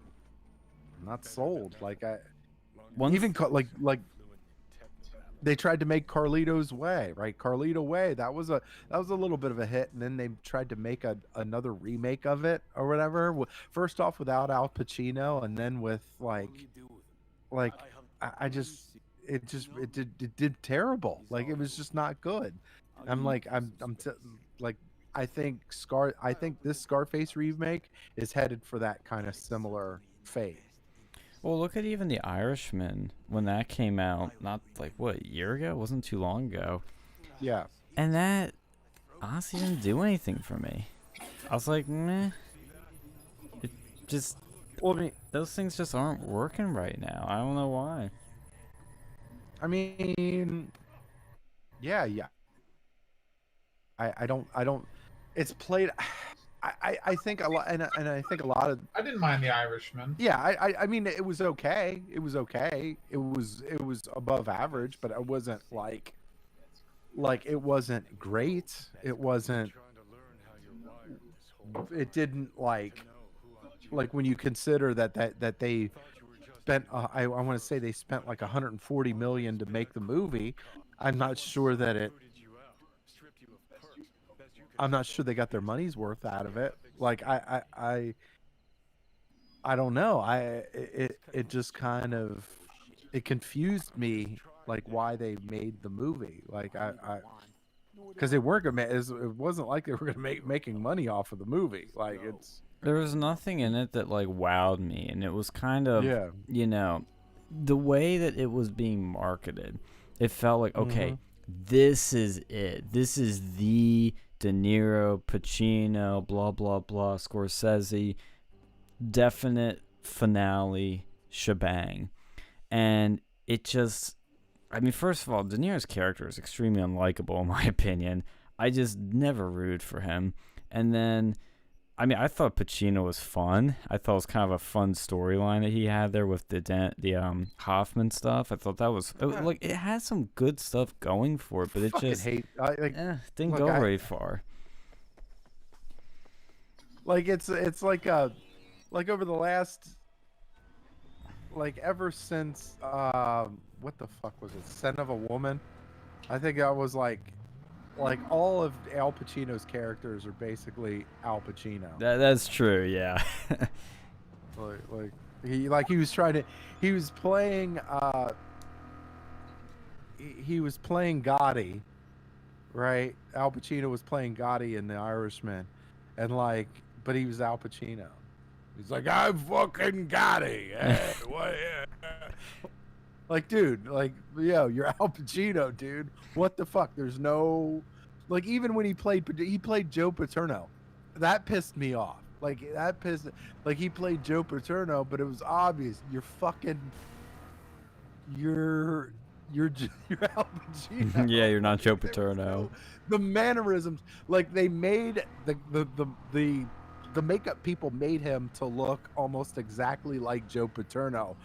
But the mannerisms of Al Pacino were still there. They made the makeup people made Joe Paterno, but it was like, I'm Joe Paterno. Ah. What the fuck, man? Are you kidding me?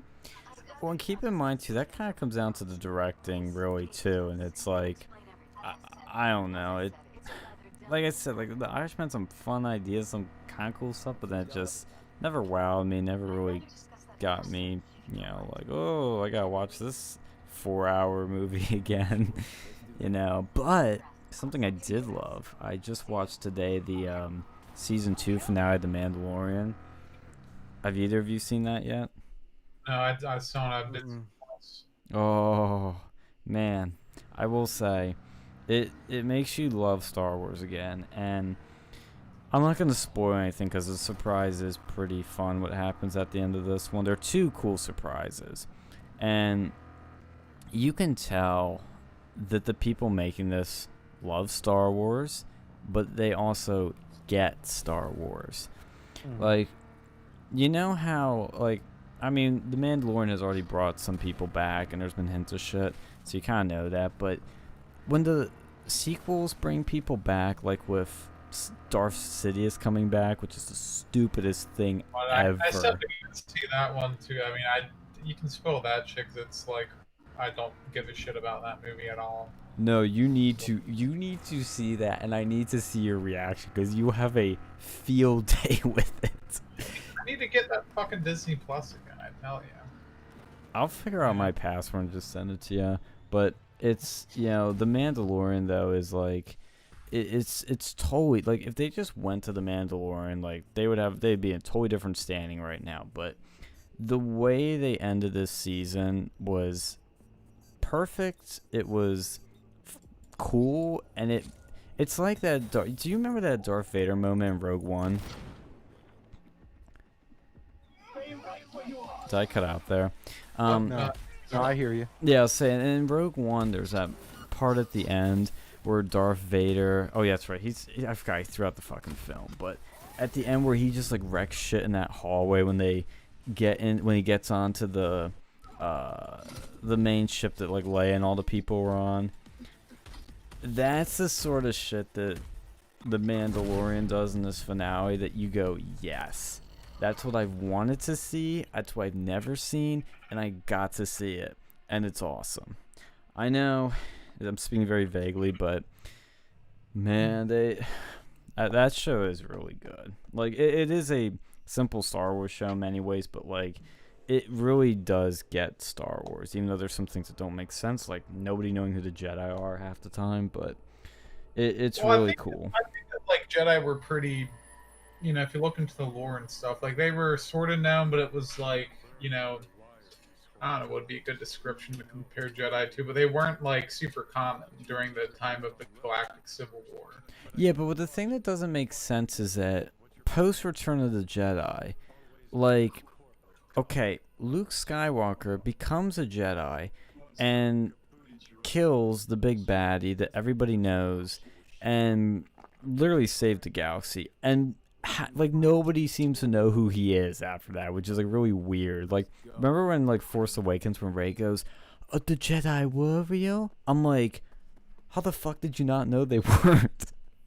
Like, where did this get lost? You know, I don't get that, especially in the world of technology and information everywhere. It's like, how did the Jedi keep becoming a myth? There are planets, people are planets apart. Like, I don't know if they have an internet that like works with those planets. Yeah, Like, yeah, that's possible, but like in the Mandalorian, they're like, I think the Mandalorian himself like travels to multiple planets. He like knows a lot, he's seen a lot, and then he's all suddenly like, oh, I don't know what Jedi are, and it's like just little things like that I don't get, but like, I mean that's a maybe nitpick. he thinks they're a myth. What? Like, you know, it's like, oh, you know, do you believe in ghosts? Like, I don't know, man. Do you believe in Jedi? Like, I don't know. Yeah, but nobody's seen a ghost, and people seen Jedi. Well, no, some people say they've seen ghosts. Like, yeah, it's those one of people are those full things. shit. Yeah, I don't know, man. I went to this one place. That's a story for another day. But you know, Well, I mean it's just I don't know. It's just a small nitpick of mine, but like I said, the show's great. But like this ending was like, yo, let's go. This is awesome. You know, it hits those marks that like, you know, that it actually does feel like Star Wars and things were handled properly rather than like, hey, you remember this? Hey, isn't this a cool Easter egg? Hey, this character's back and it makes no fucking sense, but they're back. You like it? You like it?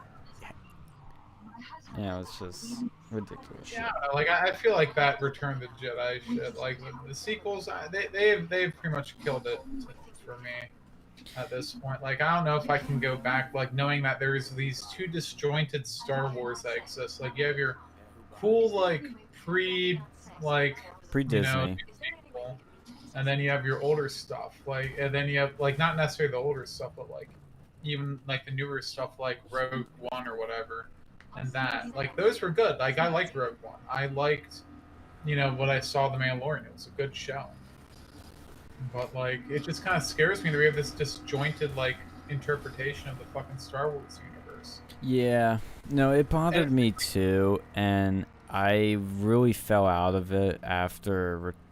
I mean, Force Awakens is when I started falling out of it, but I was like, okay, maybe they'll fix it next time. No, they didn't, and we had a blistering review of that, to say the least, and The Last Jedi, which is a disaster, and that's when I completely fell off it. And then, like, Rise of Skywalker was just like, oh my god, make it stop.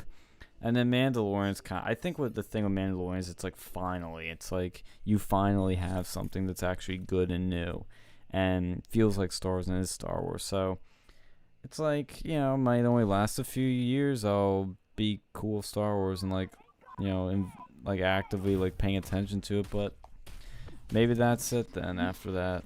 But it does bother me to just join this too. But back to the political world.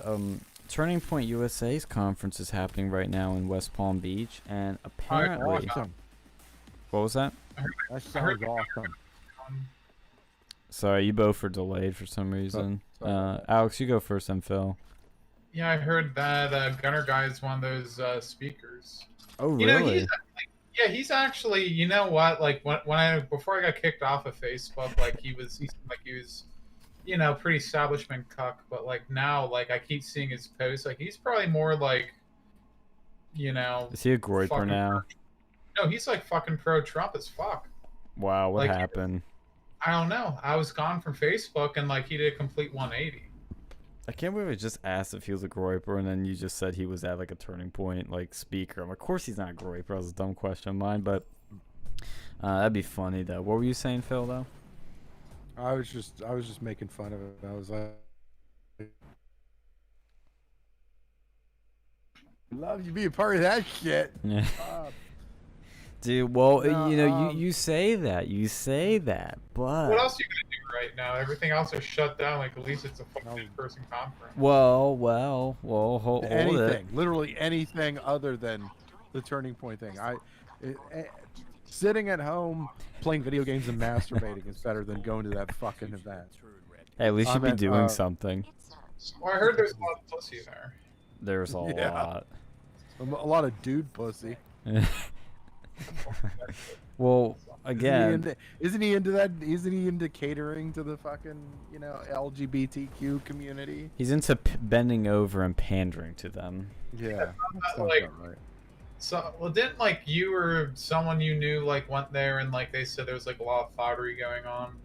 Yeah, I've heard. Look, okay, I know people that were actively like in the, let's say, the scene of that stuff, and it does happen for sure, of course, but that's the case with like any conference of people below the age of 30, like CPAC, PAX, anything. Like, it doesn't have to be politically related. You put a bunch of people that are young and horny together, they're gonna fuck. You know, But if you're going to these events to get laid, kill yourself. I'm sorry. I'm sorry. There's nothing. There's no other way I can say that. I know I'm not supposed to say that sort of thing or Very whatever. sensitive. But look, I couldn't help it. Okay, I'm sorry.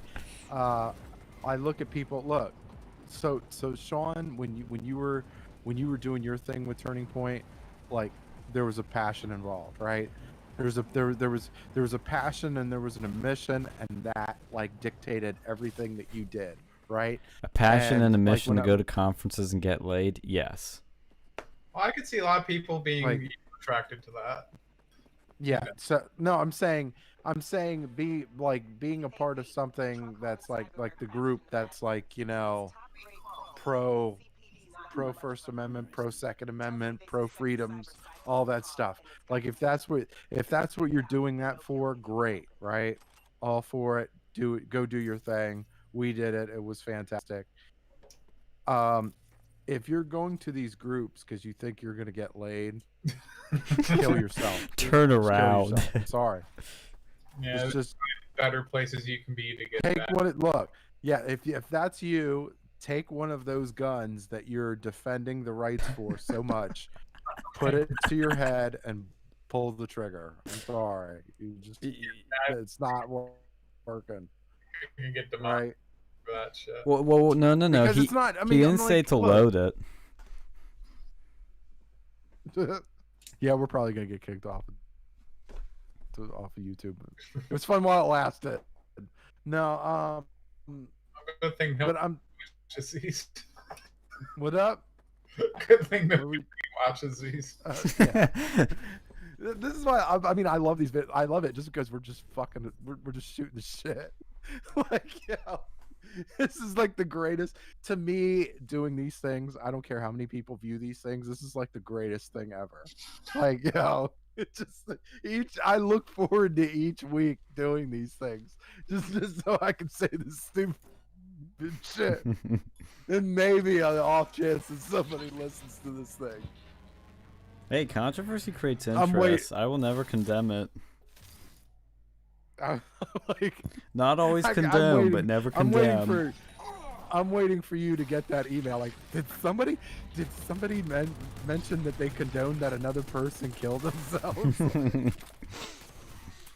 I see. It's so sad because people don't understand the beauty of hyperbole today.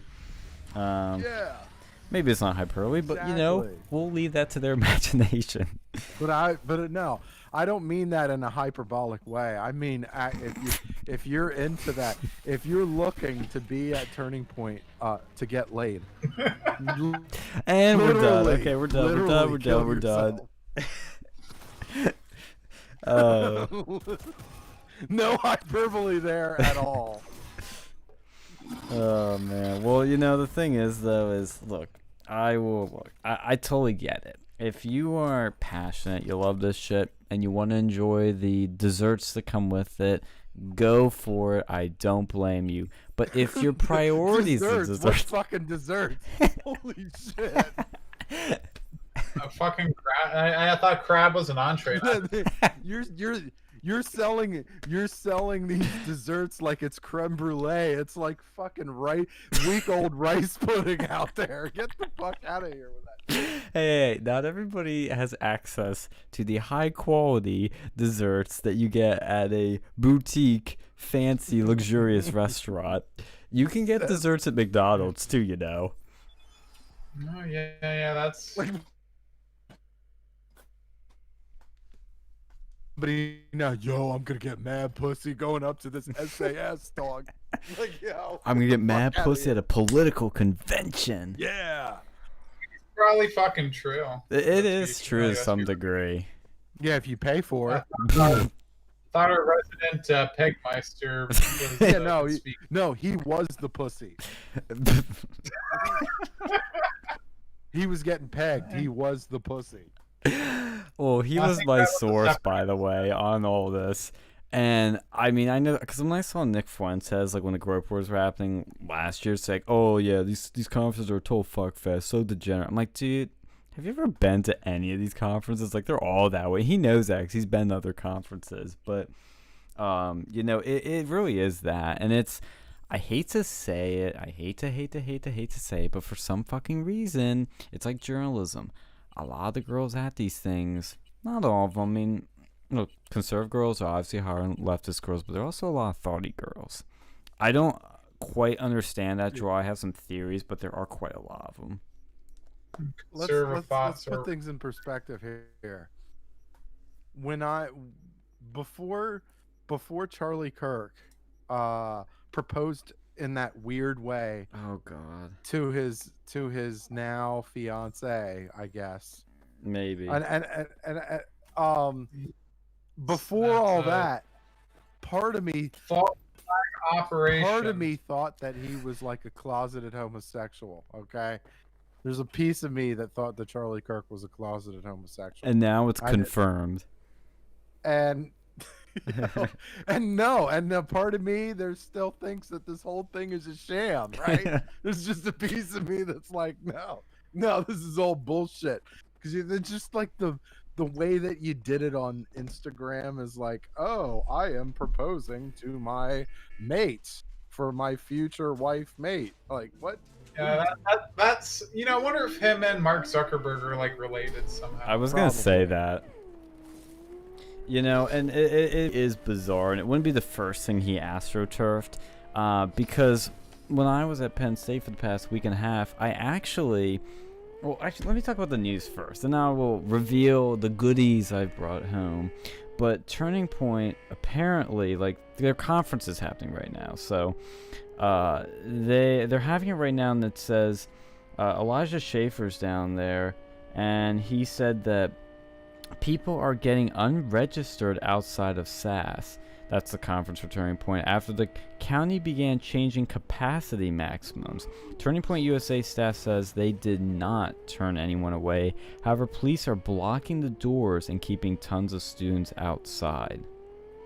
Oof. Like, see, what the fuck are they doing with that shit? Like what? Like, come Like, on. Use your fucking common sense. I mean, as much as I, think these lockdowns are bullshit, like, you should probably hold out for your stupid, fucking fuckfest over here. Grift and fuckfest. Yeah, you're stupid. What was that? Like, fucking, what was that band thing, like, back in the 60s? Oh, Woodstock? Yeah, it's like you're fucking... No. At least Woodstock You had don't need cool shit. Like, Jimi Hendrix and, like, Look, others Hey, played there. where was this play? Where was this? West Palm Beach. Where was this? It was in where'd you say? West Palm Beach, Florida. Oh, West Palm Beach. So that's like the drug rehab capital of the country, Oh, basically, right? Palm Beach. That's, yeah. So basically, yeah, that makes sense. Anyway, no, you don't need to go. You don't need to, skip school and go to West Palm Beach to be a homo. You could do that right in your fucking campus.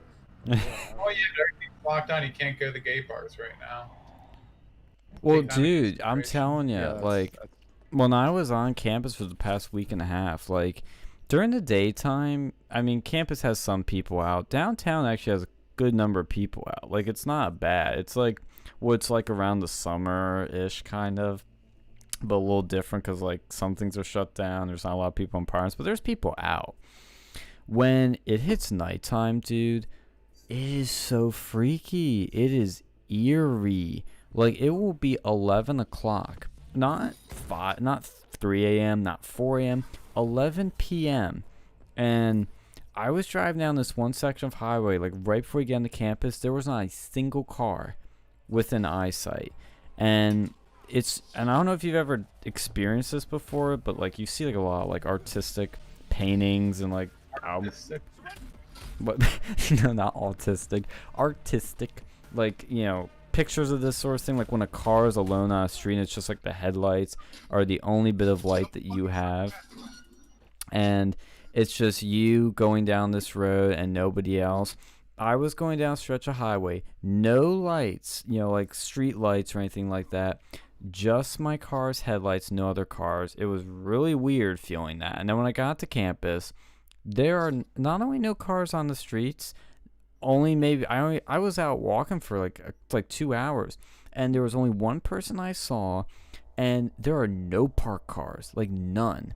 There were a lot of cops out the other night because they were clearing it so they could clear the snow, but it's so freaking eerie. I would stand on that street that's like in front of technically the back, I guess, of the hub, where Thomas Building's on. Everything's kind of on Pollock. I just think it's Pollock, right? I fucking forget anymore.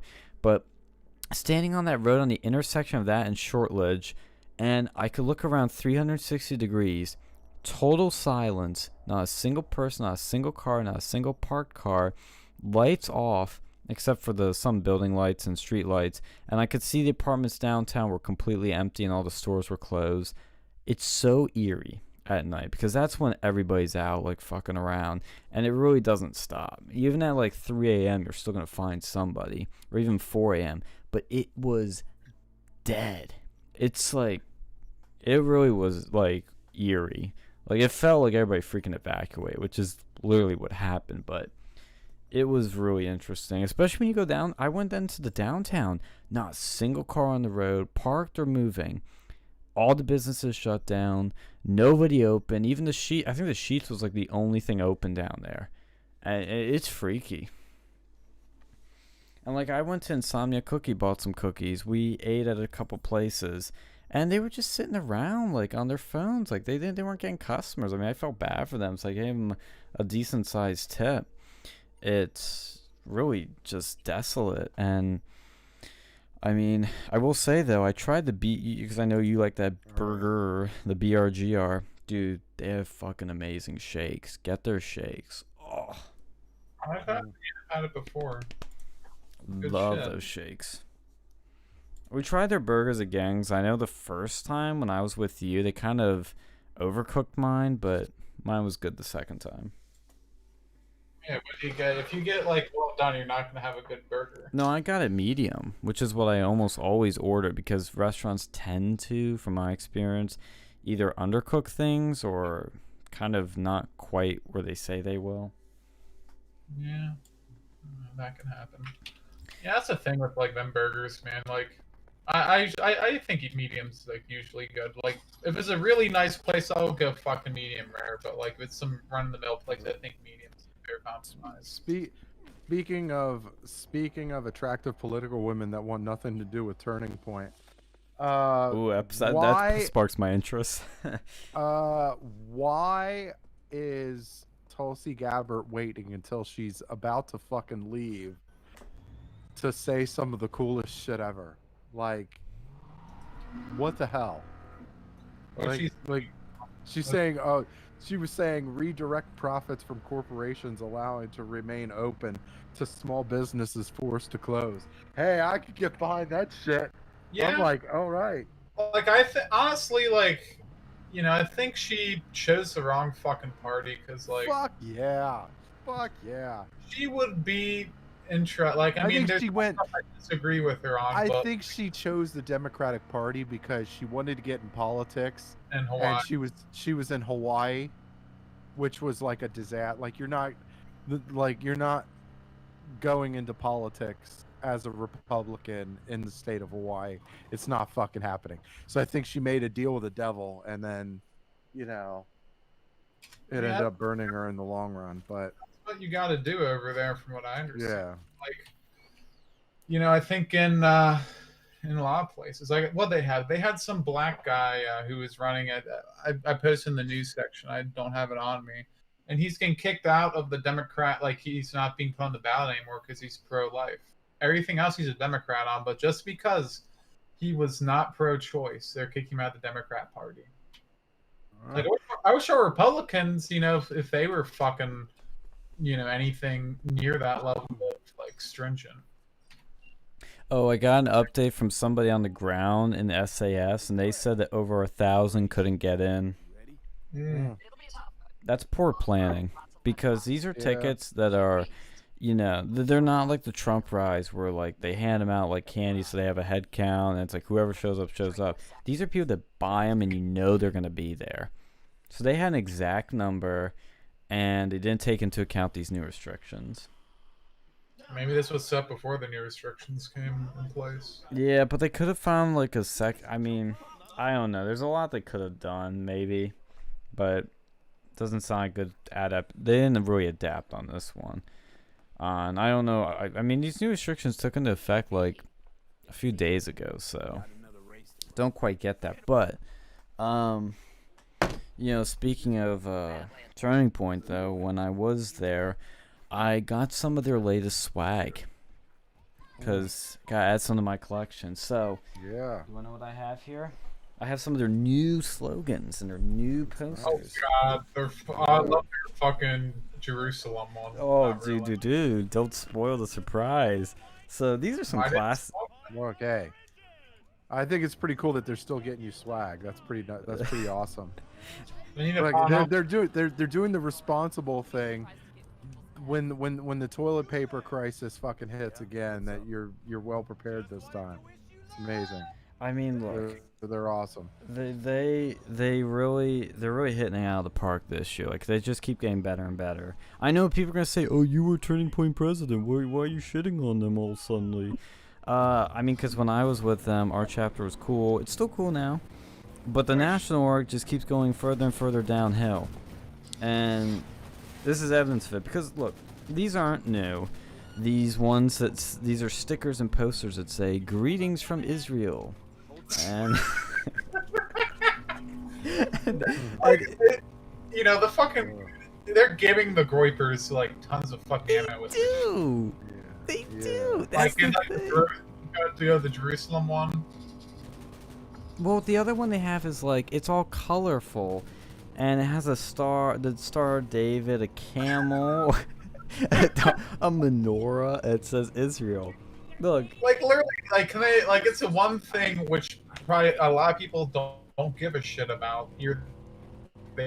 Like it doesn't really attract people, yes. but they had to go and keep on with that shun. Well, It does nothing for him positive.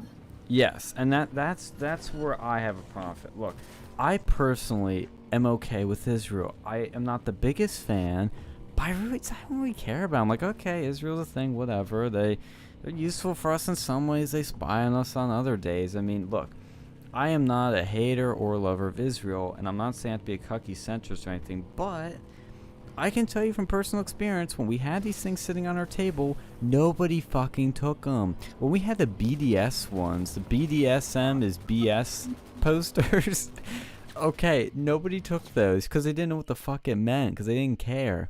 BDSM. That's how I always read it, like, initially. I looked close, I'm like, oh, it doesn't say that. Damn. But the thing is, the only people that would ever take the Israel stuff were, like, hardcore Jews. They'd be like, oh, I'm from Israel, or I'm a Jew, and they take it. I'm like, yeah, that's cool. But And how many of those are there? Like, the Jews are 1% of the population. How many of them are conservative? well, that's the thing. It's like, it's very few people that would ever take it. So, in the box, I literally, like, last year, we threw all of this stuff out because we had so much of it. It's not because we hate Jews, before anybody says that. Okay, Himmler. Yeah.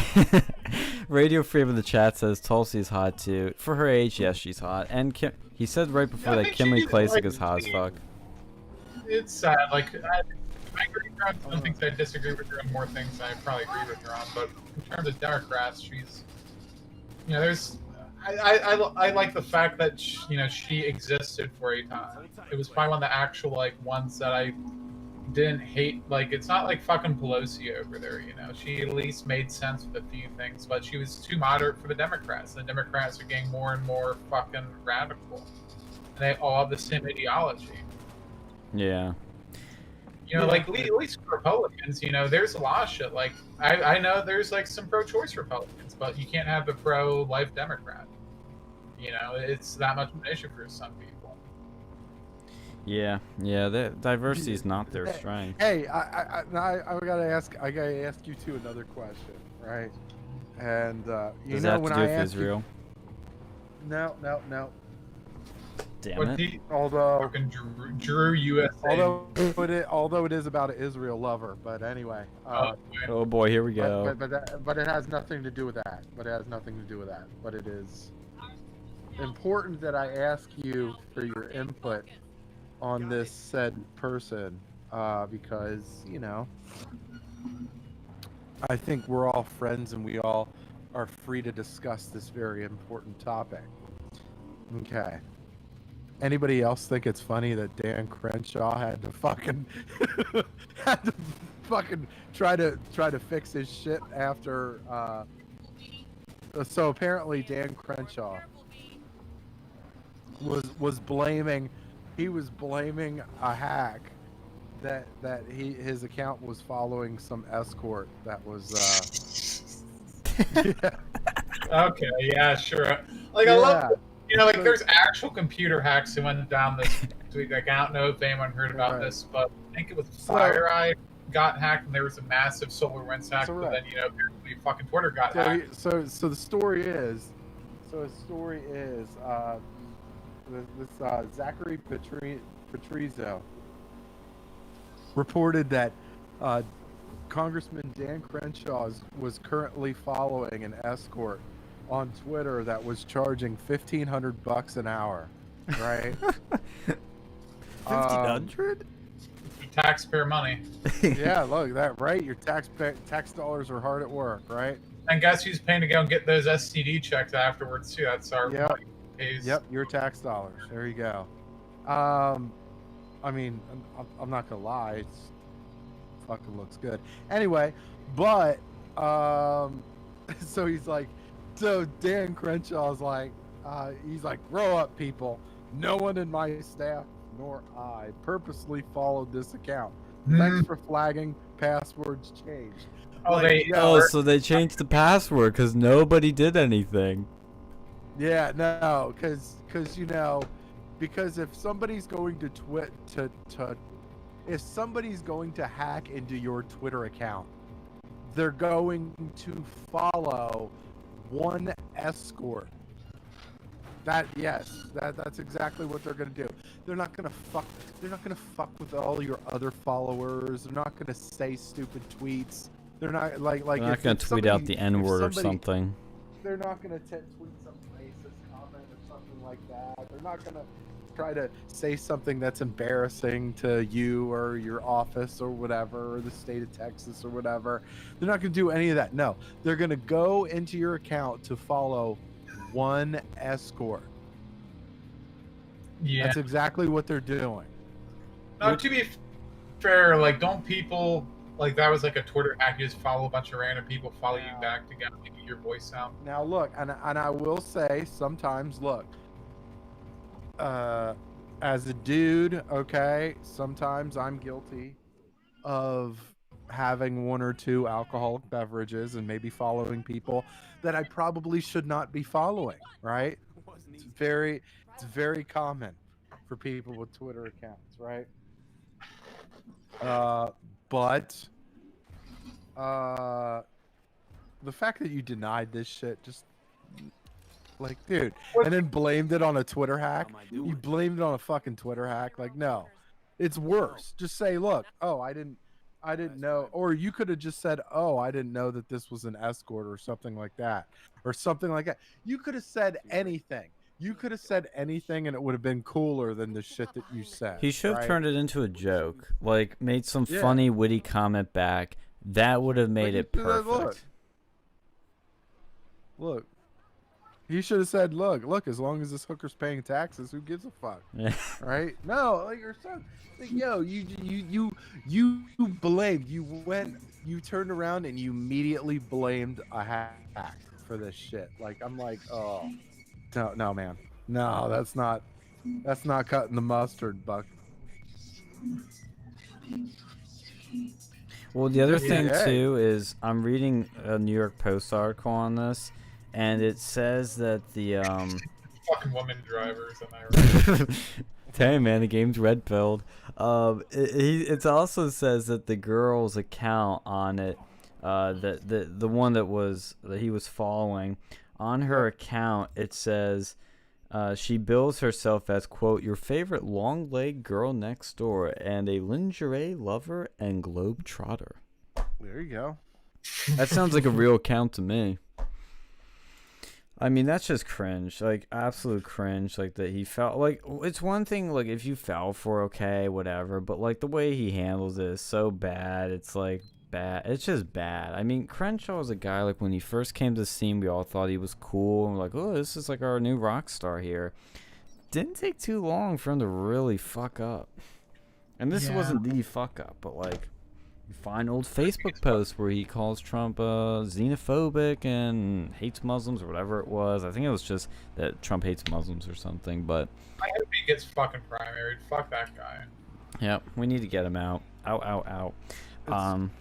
But, you know, speaking of it, because he's a Turning Point type and Turning Point loves him, he's having his own little conference, too, by the way, in Texas with speakers. But... I gotta tell you guys about the other Turning Point swag I have here, because you're gonna love it. So, because I was just scratching the surface with the Israel stuff. Like, those are classics. They've had those before. In my year, we threw them out. They sent more, and spoilers, they're still fucking there. You know, they had too many. They didn't know what to do with. So I grabbed some to take some off the hand of my new Turning Point people. So I have those now. And this is their new one. This is their new slogan that's going to be... that's targeting the female demographic, I guess. It's a sticker that's pink. And I need to turn my brightness up because Turning Point doesn't really use contrasting colors on here to see it's better. It has like some palm trees and a star, which I don't know what the fuck that has to do with. Star of David or like a regular star? No, just a regular star. Just a regular star. And it's not even the full star. It's like par of 1. And it says, I'm a cute conservative. Cute conservative. I'm a cute conservative. Do you really want to be wearing that? I never want to hear that fucking line again. Ever. Phil, are you a cute conservative? Cute conservative? Never. I never want to hear that shit again. There's probably some like ugly people wearing that shit too. Like some fat woman. That line is hereby banned from the show forever. Second. And I am all for free speech, but this one, gotta draw a line on, I'm sorry. You know, because I contrast that to like what Milo would say. Like, he called ICE the sexiest law enforcement branch in America. 2, which is funny. 2, I'm a cute conservative, which is fucking cringe. But I will say, like, there were some... Turning Point has a few good slogans that... And I think that most of them are from their OG days. Like, socialism sucks. Like, mocking the Bernie style. That's a solid one. People love that one. That's always the favorite one. That's a solid one. One that I got that's not too bad. It says freedom in all calibers, and it has an American flag. Like, it looks like fucking Modern Warfare, like Call of Duty shit. It has like the American flag, and at the bottom of it, they're like a bunch of guns that look like they're part of the flag. Like, that's kind of cool. I mean, that's not bad. But then and I got some socialism sucks ones because those are classic. And they have Elon Musk on one of them now, which is pretty cool. Like, I'm cool with that stuff, but... Please, Elon Musk, please sue the shit out of him. Please, sue the shit out of him for using your fucking likeness, okay? Please. I could give Elon another lawsuit because Turning Point owes us fucking money. And still hasn't paid for, which is a bit wrong. Yeah, you need to go to court over that just to get their ass, like, made fun of. Like, legally. Like, get them into court, negative press. Yeah, I am going to talk to people about it because I'm interested in how to bring justice to that. Because that honestly is really wrong. Considering how much money they supposedly have.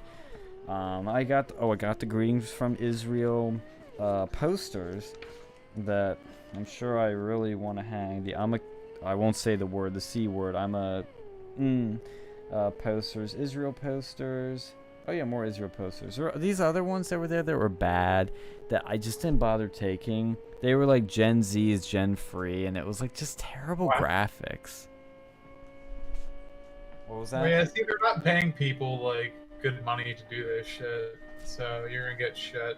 Well, it you know, they have like, I don't know, maybe shit. Charlie's spending it on fucking cocaine and like dudes. On OnlyFans. Maybe some like meth and some like, you know, strippers, male strippers coming over to his house. Well, it's just, you know, very like poor taste. Like, you can tell they have graphic design capabilities. Like, they know how to make this stuff, but it's just very poor taste, and there's no fun in it. And like, that's when I'm looking at shit. I'm like, I can literally do so much better, like, with one poster alone. You know, if we have a couple minds together, we could think of so many great posters. You have a whole design team that's like us. I mean, you could do so much good shit, and that's why I've been starting to try and think of some good slogans for the new org that are not just free speech related, but just anything political in general, because... Conservative. Conservative.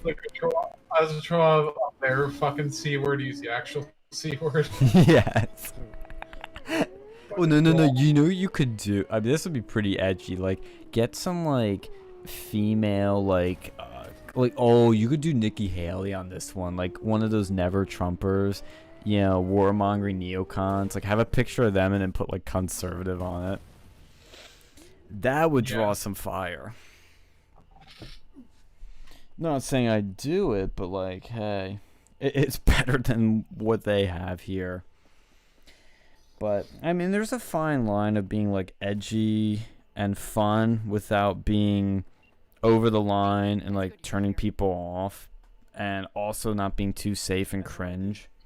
And Turning Point falls into that safe and cringe category, and the Groypers tend to go into the little too extreme category. So it's like, you gotta find that fine line where it's, like, edgy and provocative it's and just, it's but just cool. one of those things where they took a good idea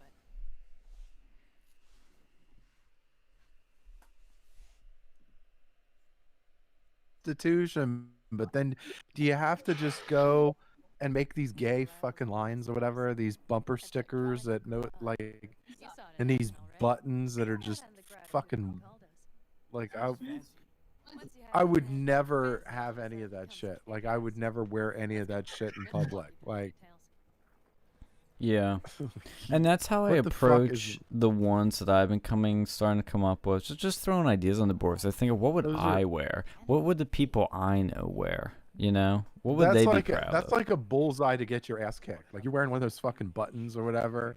Yeah, Socialism sucks. Like, dude. Like, I thought that one was probably their least shitty one. Like they have shitty. That's the least shittiest one, and you're probably gonna get your ass kicked for fucking wearing those stupid shit. I think that one, at least when it first came out, that was like it was a solid one, but everything else was like, shit. You start wearing like Jerusalem with the USA on there, like yeah, that's fucking ridiculous. Yeah. Well, and the other one too that actually is good is the like. Well, there's actually two. Is like there's like the coexist one that's like a bunch of different guns, and then there's the one that says I'm pro-choice. Like pick your gun. I don't think they invented that. I've seen But that. you don't. Yeah, they didn't. That's like, why it's good. Well, it's cool. While I guess it's kind of cool or whatever, but like I don't know. I just. How you want to do this? Like nobody. Like what chick is gonna look at that and go, "Oh my god, I'm totally gonna blow that guy." Like no, nobody's doing it. Oh.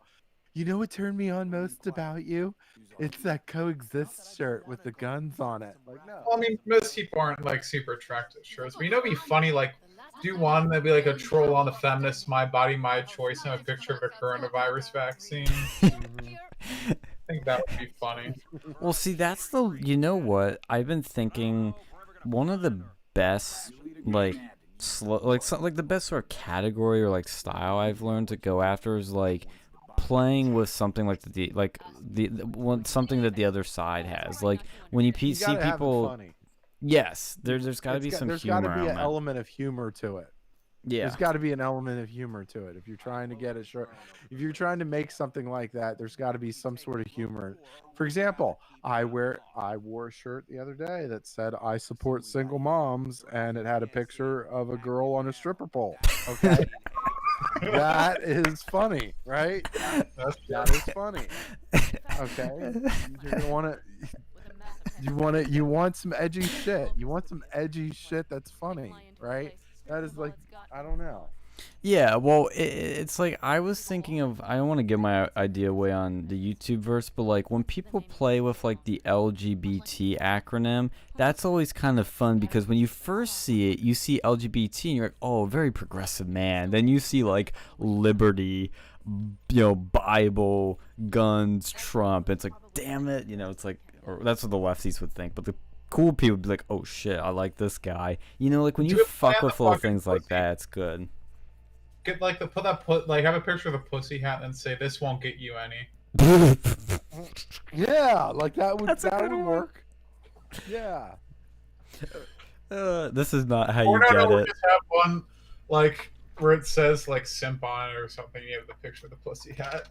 Well, see, that's the line I'm going along. Is like things like you brought up a good example, like with simp. That's a word us Zoomers use and internet people use. That's something that's fun and cool, like to use in a joking way. Obviously, not be serious, like I'm a proud simp, like no, like no. They should have a dude. They should have a dude wearing a pussy hat and say, fucking your hat doesn't count. Yeah. Not a pocket pussy. Oh yeah. I mean, this is the stuff that Turning Point could do. This is what frustrates me in Turning Point. Is that they could do this. They have the money and the resources, but they don't. They don't want to be edgy though. That's their problem. Yeah, they're afraid. The thing of edgy, they're edgy and showing guns. That's their fucking. Yeah, it's like the most milquetoast edgy possible, and it's like, I understand you want to appeal to as many people as you can, but like, this sounds like kissing ass to donors. This sounds like donors picking and choosing, because donors are very out of touch and really don't get what we like. And I would make slogans and shirts of like gaming Or it'd references be like, and shit. I'd be like my body, my choice, and then have like a hooker bent over on the car. Get a picture of fucking Mitch McConnell and say like fucking go home boomer. Yeah. Oh Like god. Okay, boomer. Okay, yes, that would be fun. This reminds me of those, like, remember back in the, like, you might be too young for this, Sean, but when I was a kid, they had those stupid, like, I think they were so on Hot Topic, they had the fucking rabbits on there, and they'd say, like, edgy shit. I remember like I remember the edgy era of Hot Topic when those kids would like wear those stupid shirts and think they were cool. Yeah, no, like, shit, like, I thought those, like, some of their sayings on there, like, it was fucking funny. Have But, you like, seen that was the a great- Virginity Rock shirt? That what they had, that what they had. Fired. Is that a turning point shirt? No. It sounds like one, but it's not. That was from T always teases me with that shirt that she's gonna get it for me one day. But that's gotta be one of those church shirts. That's gotta be a church shirt or something. no, it's actually Like from I think Hot Topic or like some the store Penn like State that. Jesus Club or something. See, that's how I first interpreted, but it's supposed to be ironic, but it's just like really like stupid. I hate that shirt. Fucking what? Yeah, people. Look, I'm sorry. It's college. People are gonna fuck. Okay, get over it. I know, Just- right? Tell them to wear. Look, tell them to wear rubber or something. I don't know. Like, yeah. Yeah, it's like that's the one biggest disagreement I actually have with the Groypers, especially Nick himself, is like they like pride themselves in virginity. I'm like, that's weird. I'm Yeah, sorry, yeah, like, but- dude, no. I pride myself in saving myself for marriage. Oh God, it's just an excuse that for why you're not getting laid, honestly. So for the fucking tranny hooker that he, or what was it? The cat boy. It's not cheating if you pay for a premium Snapchat. Yeah, it's just one of my hobbies. Well, speaking of that shit though, that was the other story I wanted to bring up. Was that Twitch has banned the word simp, virgin, and I forget what the other one is. There was a